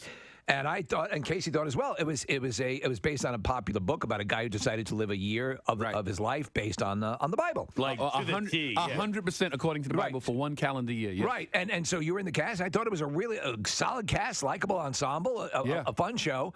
But it was an amazing cast. It was Cameron Manheim, Ian Gomez, Johnny, Jay Ferguson. Yeah. It was amazing. Good people. I just think people weren't ready to have the Bible in their face every Monday at 9 o'clock at night. Like every episode was the Bible says, and that was the episode. The Bible says, and then the show got canceled after 13 episodes. And then CBS came right back with another show. God liked me on Facebook. Friended me on Facebook like or something. Yeah. It's almost the exact same show, except it's a drama. Yeah. So that always happens though. One show has to take the bullet so that another show can get through. Well, let's see how this one does. It's doing well, but I thought that's got to suck because you've been in the business for a while, right? Everything seems to be firing. You have a good slot, and CBS is known for their CBS. CBS. My last sitcom was on CW. Totally different world. Different world. CBS, man. I was thinking I'm looking forward to Super Bowl tickets. I'm like, I'm gonna be with the cast sitting there like, hey, we're on the big screen at the Super Bowl. I was looking forward to all of that. They pulled it. That's no Super Bowl for me. I mean, but now you're used to obviously shows that come and go. It's the nature of entertainment in the business. Right. Yeah. But I would be, and I think you have every right to be pissed because I also think you give it a little bit more. You give it a little bit more breathing room. You know, people forget, and you don't see it anymore these days. Seinfeld struggled for like a year and a half. You know, Seinfeld was like damn near canceled. And then they said, let's give it a few more weeks. And then for some reason it turned around. It turned around. I really think that show biblically would have been a super hit. By the way, couldn't you port that over? Couldn't you give that a chance on perhaps, I don't know, on the Hallmark Channel or something where you maybe would find an audience? Oh, after an all-new Touched by an Angel. Touched by an Angel. An all-new one. And fellas, she'll dig it too. That should have been the sale, right? I brought Dave Chappelle on stage one night in L.A. I do a birthday show every year in L.A. at the Laugh Factory, and Dave Chappelle stopped by, just came by. Oh, wow. You know, room's packed, and people are like, hey, the Laugh Factory has a great show going on. It's Tony's birthday, and Dave pops in, my idol. Dave State Chappelle. of the art. And I'm like, could you please go on stage? Please. And he's like, yeah, sure, I'll do. And he goes on stage and goes, well, I first have to let you light his cigarette, and he takes his time. First, I have to let everybody know that I didn't even know Chris and Tony were brothers. I thought it was a horrible coincidence. And then I see you do stand-up, and I said, the kid's going to be okay. Yeah. Oh, that's awesome. Man, That's amazing. Yeah. Pregnant Meghan Markle's sartorial choices. Yes. These are clothes? Clothing, yes. Okay, sartorial. It's what she likes to eat at the food court. Oh, okay. No. Frequently give fans a double take, generally for their stunning elegance. But some are wagging their fingers at the Duchess of Sussex for the skirt that she chose to wear on the final day of her royal tour of New Zealand, Fiji, and so on. It was a full cooter shot. Well, it was up above her waist. No, it wasn't. She paired a stunning royal blue Givenchy sweater with a sheer blue pleated skirt. So there was some see-through to it. Well, you know what? She has. Oh, wow, yeah. Yeah, I see it. But she has had a higher than they usually like the skirts worn with members of the royal family, but nothing outlandish. Whenever she's out, but she still looks elegant, You can see the shape of her panties. Yes. I mean, that's a little Does sheer. it matter that there are sexy photos of her on the internet to the royal family, do you think? Because, when she did Suits and she did some modeling There's a whole stuff, bunch of it. Yeah. And Nick, she had actually just done one prior to this whole... To meeting Prince Harry. Yes, and it's excellent. And the whole family received a portfolio of all of this stuff and said, here's what we're dealing with. She's a beautiful woman. If you need me, I'm going to be reviewing these photographs in my chamber. How long is that going to take? Wappa. Fwap, fwap. That's it. The fappening. Wappa wappa. By the That's way, the royal family version of fap. Why does this all have to rest on her shoulders? Like, why doesn't she have people looking at her going, yo, dude, I can see your panties? But she makes the final choice. Yo, dude, I can see your panties. By the way, Shake Shack, yep, love their burgers, but I might as well eat them while I'm sitting on the toilet because that's how quickly they go through me. Just for some particular reason? Yeah. Do you get the special sauce? Dude, so... He makes the special sauce. I literally ate it one time, and I was driving home. I ate it by Helium. There's one right there. Oh, no. And I ate it. Oh, no. And I had to race. Oh, my God. I'm trying to get home. I was trying to get home. Yeah. And it was late. It was probably like 10, 11 o'clock at night. I can make it. And by the time I got to about Route 1 on 76, I was like, there's no way I'm going to make it. So let me get to the radio station. Quick. Oh. Stat, right? Yeah. Got to the radio station. Couldn't make it to the fourth floor. I had to dump by it outside next to the... Dude, wait a minute. Yeah. Did you take a dump? You crapped outside of the building? I had to.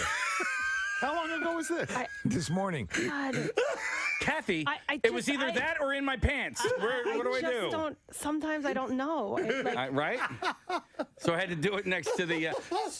Couldn't you at least pick a competing station? Yeah. Well, no, I mean, because and also just so open to tell the story. It's amazing. Oh, not right away. I had to wait a couple of years before the security footage was deleted, you know? Hey, more FM's right over there. Right. Well, Q102 is right down the street. Q102 is down the street.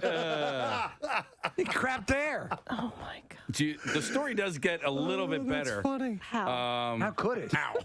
But could you have imagined had he been stopped at another radio station simply because it was an emergency? Yes. Right. Local broadcaster in a clear attempt. Like a superintendent of a school. Right, exactly. Right? He would have been raised to heroic levels here. Now, how does the story get better? Oh, man. I think I'm just going to end it there. Well, no. You started down the path. Just say it quietly so we can't hear. All right, I'll just whisper it. They're not listening. Yeah. So I had to... smeared it on someone's car. I had to leave it there in the grass. Yeah. I couldn't take it with me. Right. Oh, you didn't want to take it with you? No. I couldn't. So what ended up... Take your dog for a walk. So... I left it there. All right, so a little bit did end up in my underpants. So I had... That was just like a bingo. So I had to luckily I had... Nobody can hear this, right? Right, All no, good. So luckily I had all these T-shirts in the back of my car. Did you fashion a makeshift underwear? I literally wore a pink T-shirt as underwear on the drive home. Oh, no. It gets better. Oh, my God. Okay. So then I'm on my way home and I'm thinking, dude, there is like T-shirts and poop and all this stuff next to the building. All right. So I can't like if security goes and they see that on Monday, they're going to go, well, who pooped here? And look at security. They're going to look at security and they're going to see me like all ashamed, crouching next to my car. So on Monday, I came back to work with a giant trash bag and I had to like collect it all. Oh my God. And then throw it in the dumpster. So he claimed his spot. Music that we've gotten through the years. It is. It's therapeutic to share that with other people. Can be. All right, we're going to do today's lesson question, and we are going to be giving away as a prize pair of tickets to see Mr. Tom Segura, who's going to be at the Hard Rock Hotel Casino in Atlantic City on Saturday, August 27th. And the question we have to go with, the guy who shot himself in the testicles called down to the front desk and asked them, can you send up some extra what? 215-263-WMMR. All right, let's see if you were listening. It was in the 8 o'clock hour. The guy who shot himself in the testicles called down to the front desk and asked him, can you send up some extra what? 215-263-WMMR. The trash business is a gold mine. 93.3 WMMR with Preston and Steve's Hollywood Trash. All right, let's get into them stories. Steve, what's happening this morning? All right, Jason Momoa's motorcycle broke down while on a ride with friends in Malibu on Thursday. Fortunately, since he was by the ocean, Momoa had the bike repaired by an octopus. He's Aquaman, you know. Pete Davidson posting a picture of a new tattoo in honor of his girlfriend, Kim Kardashian, which reads, "My girl is a lawyer." Davidson also got a tattoo that reads, "I have a zit on my chin, and everyone is wondering which will remain relevant longer." And finally, the very notorious private island owned by Jeffrey Epstein is up for sale, and it is proving difficult to unload. The realtors only confounded the issue by offering to throw in Harvey Weinstein's used robe collection. That's your Hollywood trash. All right, we'll see if someone knows the answer to this question. Keep in mind, you had to have been listening. That's why we asked this question. The guy who shot himself in the testicles called down to the front desk and asked him, can you send up some extra what? 215-263-WMMR. And I will go to Rich and see if he knows the answer. Hey, Rich. Good morning, everyone. Good morning, sir. All right, Rich, the guy called down and wanted some extra towels. Towels. Yeah, you got it. Hang on, Rich. A pair of tickets to see our friend Mr. Tom Segura, Saturday, August 27th, Hard Rock Hotel Casino, Atlantic City. Tickets are on sale now. HardRockHotelAtlanticCity.com for complete details. Now, Preston and Steve's Music News on 93.3 WMMR.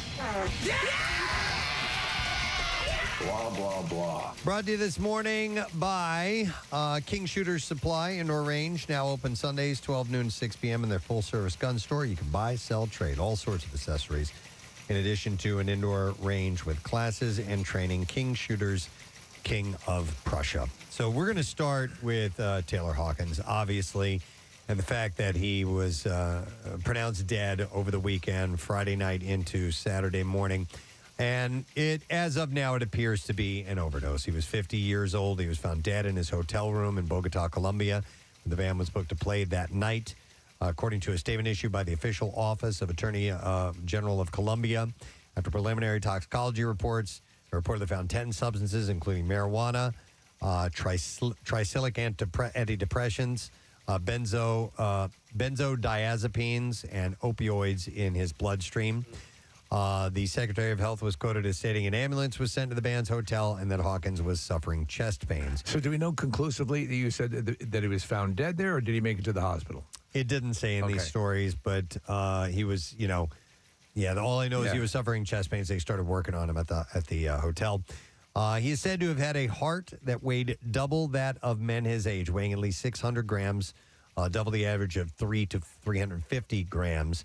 The Colombian newspaper Semana reported Hawkins suffered cardiovascular collapse after binging on a cocktail of drugs. Now, that's what the newspaper is saying. Yeah. So we'll have to wait for any more reports that come back and what they have to say. A little bit about Taylor's life. He was born Oliver Taylor Hawkins, February 17th, 1972 in Fort Worth, Texas. Raised in the exclusive enclave of Laguna, California. He's survived by his wife, Allison, and their 3 children, Oliver, Annabelle, and Everly. All along with the Foo Fighters, Taylor Hawkins was inducted into the Rock and Roll Hall of Fame by Paul McCartney in 2021. He was born, obviously I said he was born in Texas, raised in California, but he was broke onto the national scene as Alanis Morissette's touring drummer on her massive world tour behind that 1995 blockbuster Jagged Little Pill. And then since joining Foo Fighters in 1997, he performed on the band's classic run of albums, There's Nothing Left to Lose in 99, followed by One, In Your Honor, Echoes, Silence, Patience, and Grace, Wasting Light, Sonic Highways, St. Cecilia, Concrete and Gold, and most recently, Medicine at Midnight, which came out last year. In 2006, he had released a trio of albums with his solo set, Taylor Hawkins and the Coattail Riders, and in 2014 formed the cover band Chevy Metal. Last year, he was speaking with Kerrang! Magazine and shed light on coming of age in the late 1970s and early 80s. He admitted that he still considers that era's drummers his primary inspirations. He said, it was such a good time to be influenced by drummers. I would steal stuff wholesale from Neil Peart licks to Phil Collins and Alex Van Halen. Even the stuff that was on the radio. There was so much good music. Even the bad music was good way back then. Over the years, Dave and Taylor had played with some of their heroes, including Queen, Rush, Paul McCartney, Led Zeppelin's Jimmy Page, and John Paul Jones, just to name a few. Taylor, a while back, said that it's the ultimate charge playing alongside his musical idols. He said, not only do you get to just pinch yourself, like, wow, I'm in the room with this person, but you also get to kind of try and soak up a little bit of what they do musically. You know, he said it's neat. It's really amazing. And you really get to be in the presence of greatness when you're with people like that. He had spoken about, and in fact, it was last year in an interview, about his 2001 drug overdose, which he had in London. He said that, the thing is, I spent my 20s trying to remain a child, and then I spent my 30s trying to become an adult, and it was a wild time. I was a wild idiot, he said, out of my mind, and wasn't really ready to try and grow up a bit. And I realized, that's kind of important now. And thought he had gotten past all that. We all did, yeah. Yep. And he also said that, speaking about playing, he said that even though he spent years on the road, he still gets nervous before going on stage. He said the drummer's got the hardest job, man. He said if the drummer falls apart at any given moment, you're done. The band, it's over. Sounds awful. You have to start again. So, I feel a lot more pressure behind the drums, even though that's all I've been doing my whole life is I play drums. And I still have massive stage fright every night, he said. The rock and roll community poured in with their tributes to him, with the biggest of the big saying things. Mick Jagger said, so incredibly sad to hear the passing of Taylor Hawkins. My thoughts are with him and his family and his band at this time. Stuart Copeland said, this is tragic news. Taylor was a force of life and with a forward momentum that seemed unstoppable. He was all energy and cheerful enthusiasm. It's inconceivable that he's gone. Geddy Lee and Alex Lifeson said, we are so very shocked and saddened to hear the devastating news of the sudden passing of our musical brother, Taylor Hawkins. He was such an incredibly positive source of music, energy, and love, and a true artist to his very core. There are simply no words to adequately express just how much he will be missed by all, including Alex, myself, and the entire Rush family, and that was signed Geddy Lee. Jimmy Page wrote, on this day, I learned the sad news that Taylor Hawkins had passed. I had seen and heard Taylor play the drums many times with Foo Fighters. He shone with his powerful role in the band. After the Led Zeppelin show at the O2, I was invited to play at Wembley Stadium with the Foo Fighters on 7th of June, 2008. We played rock and roll with Taylor on turbocharged vocals and Dave on drums, and then for Ramble On, they swapped with Taylor on drums and Dave on vocals. We put in some serious versions of these two songs. It was so good to play with them, and I really admire him. He was a brilliant musician. His technique, his energy, and spirited enthusiasm. On this sad day, I would like to send my condolences to his family, his band members, the Foo Fighters, and his fans. And it goes on and on. Everybody from Stevie Nicks to Joe Perry, Brian Wilson, John Fogerty, Paul Stanley, Brian May, Joe Walsh, Ringo Starr, Ozzy, Tony Iommi, Travis Barker, Axl Rose. Just everybody. Yeah. Everybody. And so they're about to kick off a North American tour. They were supposed to be here in Philly on July 24th. We'll, obviously hear what the plan is, moving forward. But I don't know. I don't even know what to expect from that, whether or not they just cancel the tour altogether. To have somebody it depends. Step in. Yeah. It depends. They can. They can have someone step in. It wouldn't be hard to find somebody who would be willing to do that and able to do that. But it's all Dave, man. I mean, it's how does he want to do this? Number one, he's got to get over the shock and grief. Yeah. And if he does, is it stopping, at least for the time being, or maybe for good, out of respect and honor of Taylor, or is it carry on out of respect and honor for Taylor? Either one of those works, but it all depends on what he is able to do. Not necessarily what he's willing to do, but what he's able to do. You know what I mean? In the embryonic stages of processing all this. Yeah, and whether or not the band carries on at all, much less this tour, is up in the air, obviously. So we shall see. Another couple quick stories.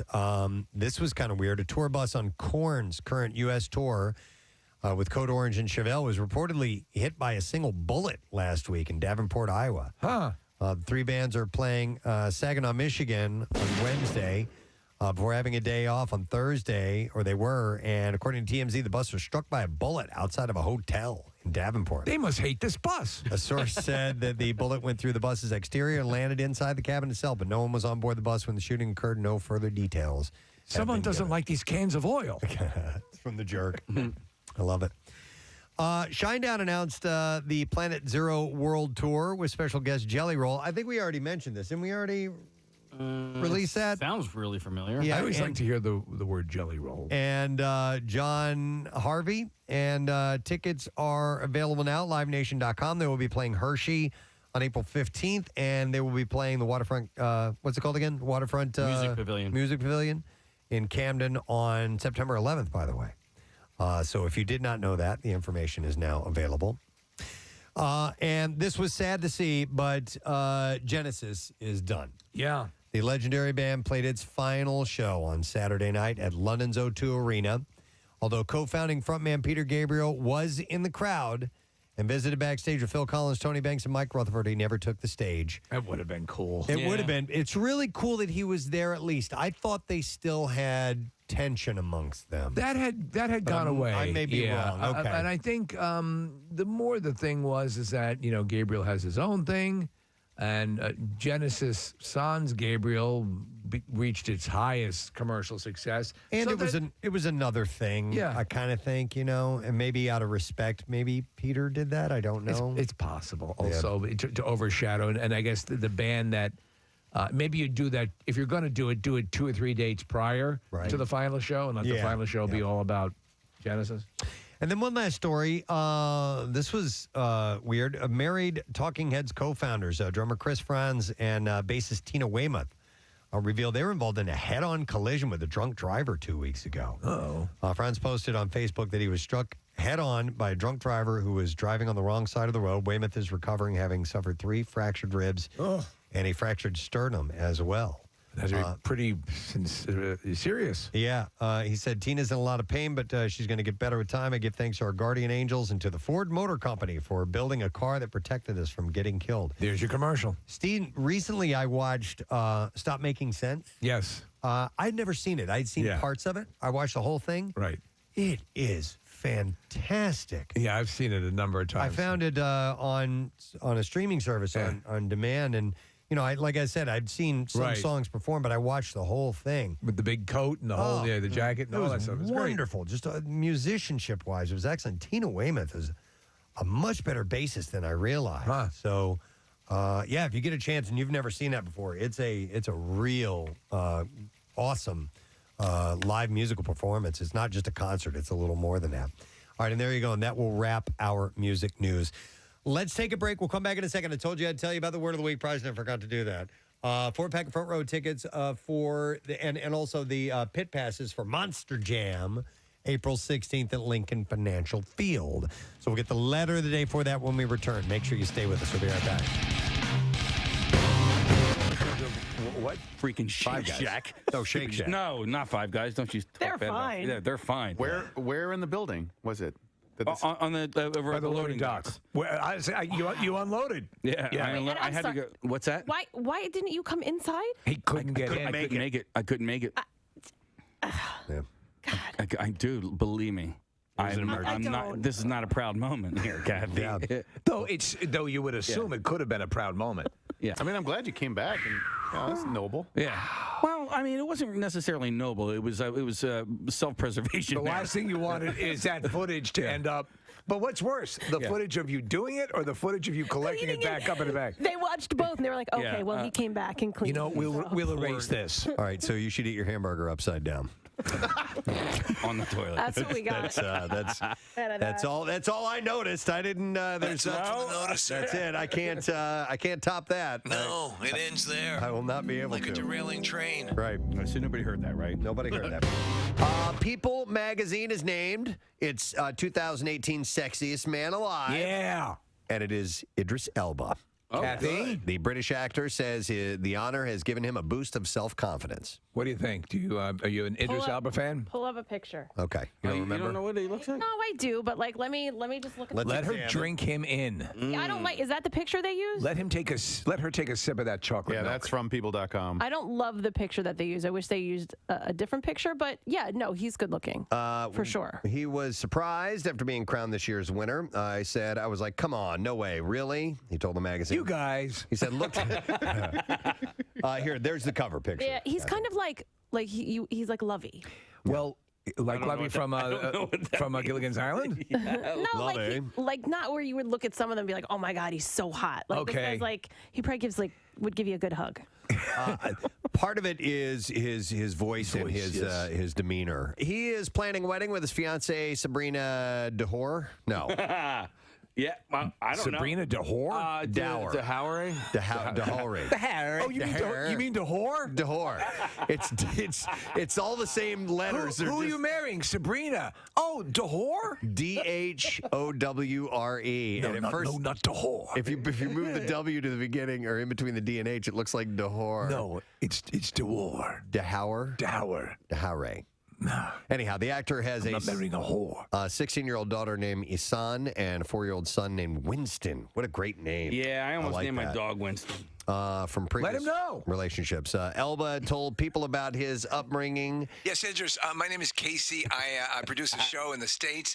I almost named my dog Winston. When you said let him know, I thought you were talking about let my dog know. I did too.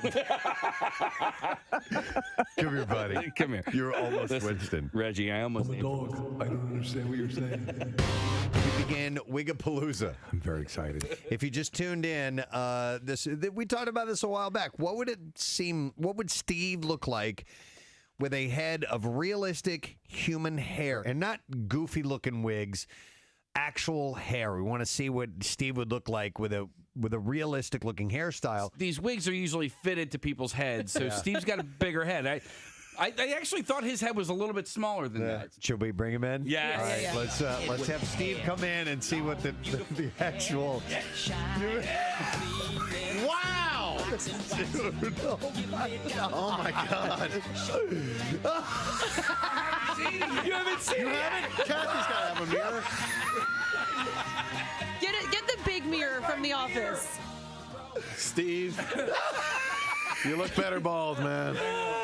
Casey, that does look good. You fixed the sides. Yeah. Do you know whose hair I immediately think of for some reason? Because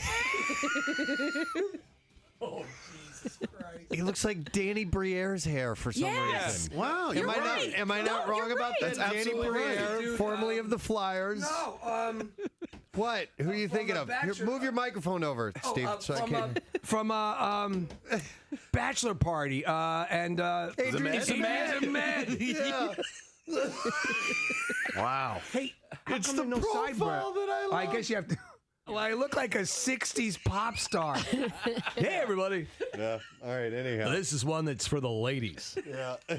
It's what you call a panty dropper in the biz. Yeah, Steve, we need a voice with that That's right, wig. yeah. What is that the voice? I need you think, yeah, or- I think that's kind of the name. Yeah. Yeah. And Or kind of the voice. The back looks good too. Like Does the the neckline. back look good? Yeah, the neckline. Yeah, the back looks real. Am I making you wet, baby? Looks totally real. Somebody says you look like Paul McCartney. Yeah. Ah, that's right. Yeah, absolutely. Somebody says Phil Mickelson or Ralph Macchio. Well, a little Ralph Macchio. A little bit. The Karate Kid on Hard Times. And by the way, you'll need... Hey, Mr. Miyagi, how are you? You'll need What the hell happened? There you go.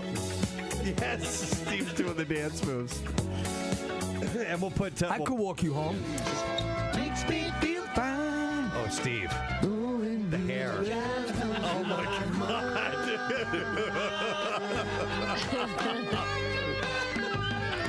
Summer breeze. Nice. Makes me feel fine. Oh, you've got to watch the webcam. Steve is singing directly to you. I thought that was beautiful, actually. I have to go pleasure myself. I'm so turned on. All right, well, let's bring him in and see what we have next. Let's have Steve. He's been out of the studio when he gets.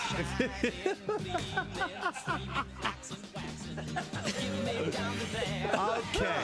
The color is better on this. Yes. I think I like the dark. Hey, I'll help. You look like a stock boy a little bit. Right, yeah. I'll get that for you, Mr. Jones. What do you want me to do with the canoe? Just put it in the back. Put it in the back. I'll move that around for you, Mr. Jones. Hey, can I take lunch now? Every wig has to have a voice. Right, yeah. Hey, how you doing? Wow. My name's Toby. This is a Toby, right? Yeah, that's a Toby. Yeah. Toby. Is that what it's called? Toby. Is that what it's called? Seriously? No. Oh. It's the Toby. I don't know. Yeah. It intermatches with the Kunta Kinte. Well, what was the last one? What should that have been? That was the Danny? The Danny or the Ricky. The Ricky. I like the Ricky. That was Ricky. With a song for you. No, It's Toby. Toby. Hey, Yeah. Toby. Hey, you need any yard work? You need help done? I'll do it. I'm 17. Should we do a new wig next? Yes, dude. Yeah, we only have an wig. We only have 2 more left. Let's bring him in. Let's see Steve's third wig of the morning.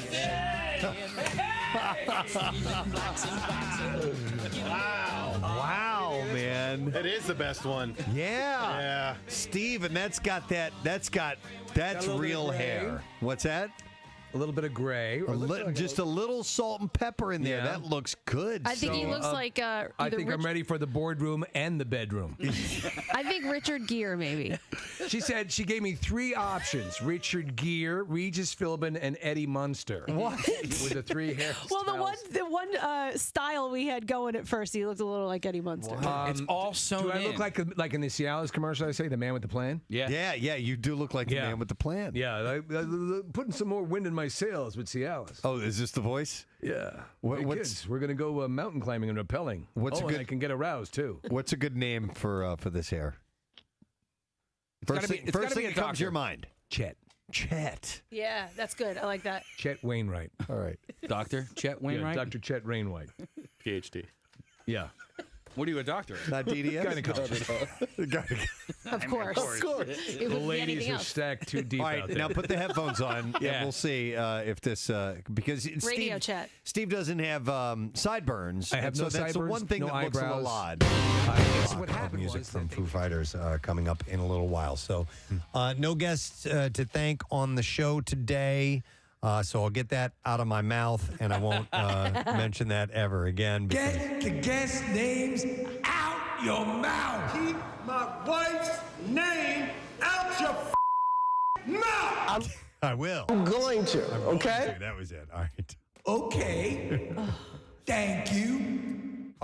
So anyhow, I guess we need to do the letter of the day, and fortunately, we have the man who has kept that letter under lock and key all weekend long in the studio, ready to reveal it at this very moment. Hi. Shall we do the letter? Sure. All right. Preston and Steve on 93.3 WMMR. Now, the Daily Letter. All right, the Preston and Steve Show is brought to you today by the letter L is in love that Will Smith professed that he was full of after he had hit. Right. What's Chris his Rock? name Yeah. on the stage? Yeah, he's a vessel of love. He's a vessel of love. Yeah. God has called me to be the thing of love. He raves half an hour after he hits the guy in the face. Get the correct observation of hypocrisy out your mouth. Thank you. I mean, are you kidding? Well, one moment. Let me mention we have a 4-pack of front row tickets and 4 early access pit passes for Monster Jam Saturday, April 16th. Lincoln Financial Field. Monster Jam is the big leagues of monster truck competition where you'll witness the best drivers in the world and the most popular trucks tear it up in the dirt in intense competitions of speed and skill.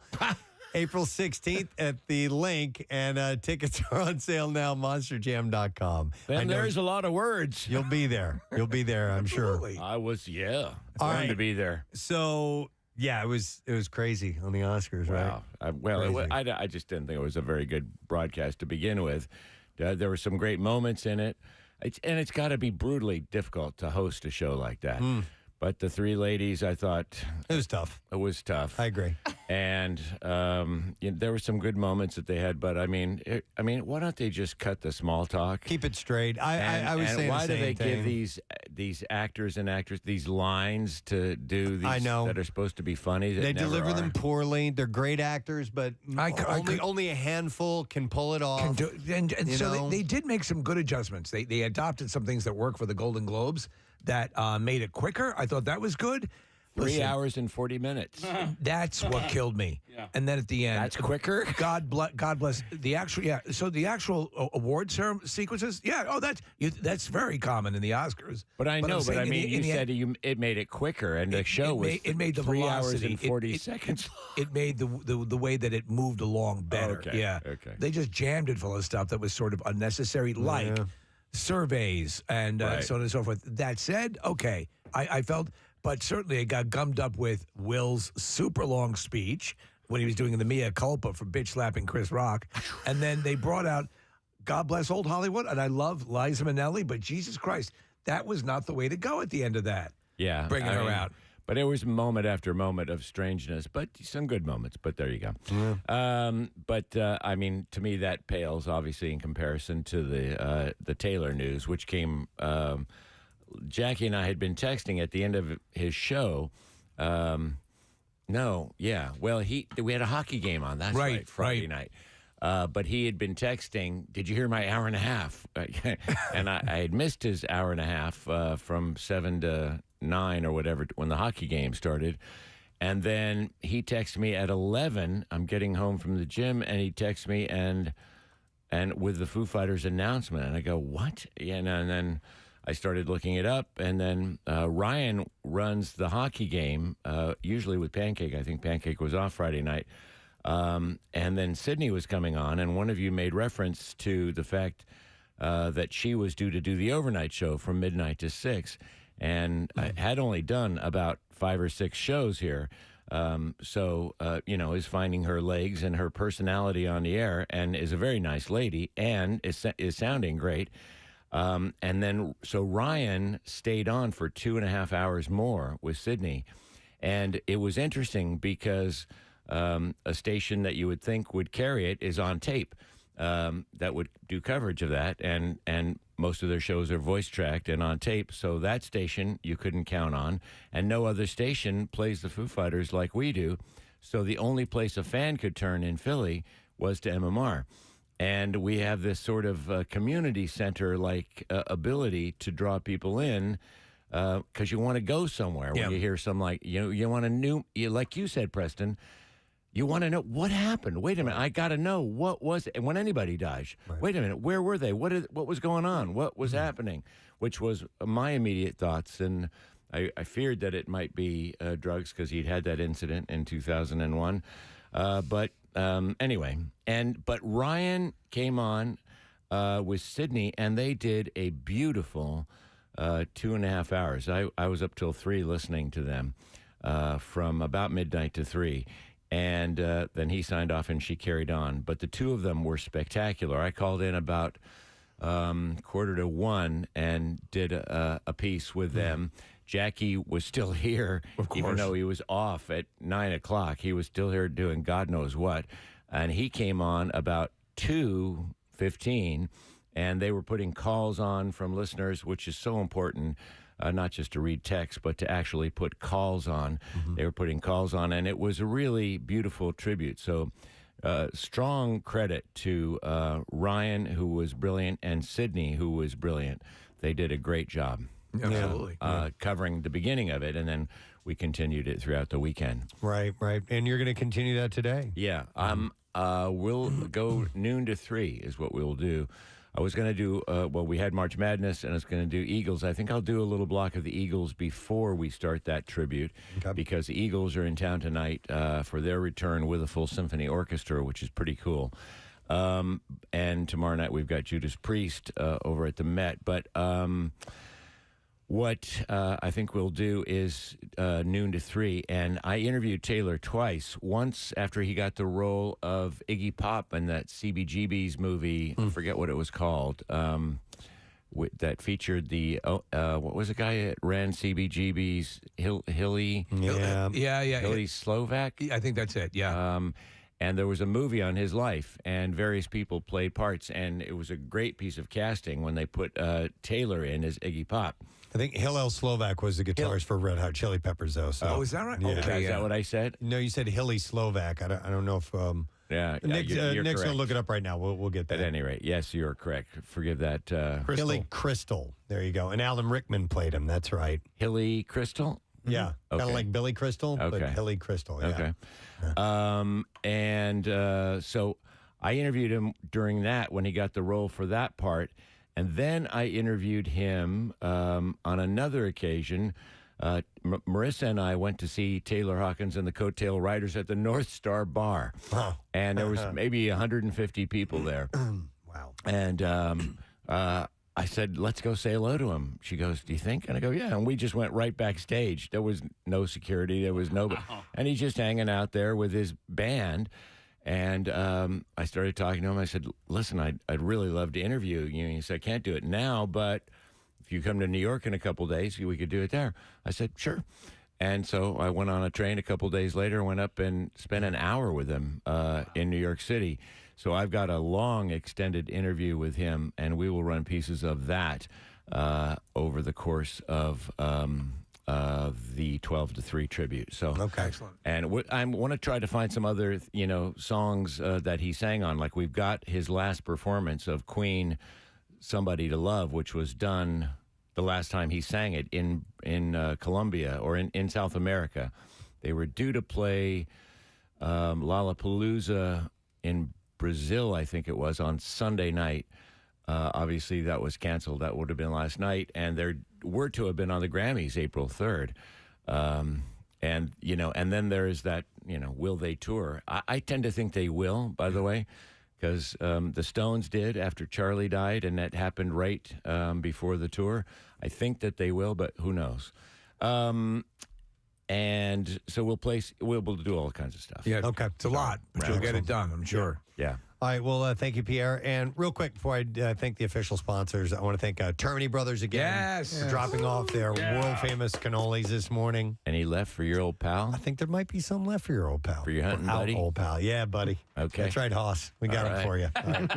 I want to thank our sponsors. Preston Steve Show brought to you today by Dunkin', the official coffee of the Preston and Steve Show. And finally, by Acme Market, you can get your free flu shot or COVID-19 booster at their pharmacy. Acme Fresh Foods, local flavors. Tomorrow's Tuesday. We'll give away some Preston Steve Tattoo Love with Tattoo-Tuesday, and we'll also have our friend Mr. Adam Goldberg on the program. We haven't talked to Adam in a little while, so we'll see what's up in his world. That's it. We are done. Rage on and have a great day, and we'll see you tomorrow, friend. Bye-bye.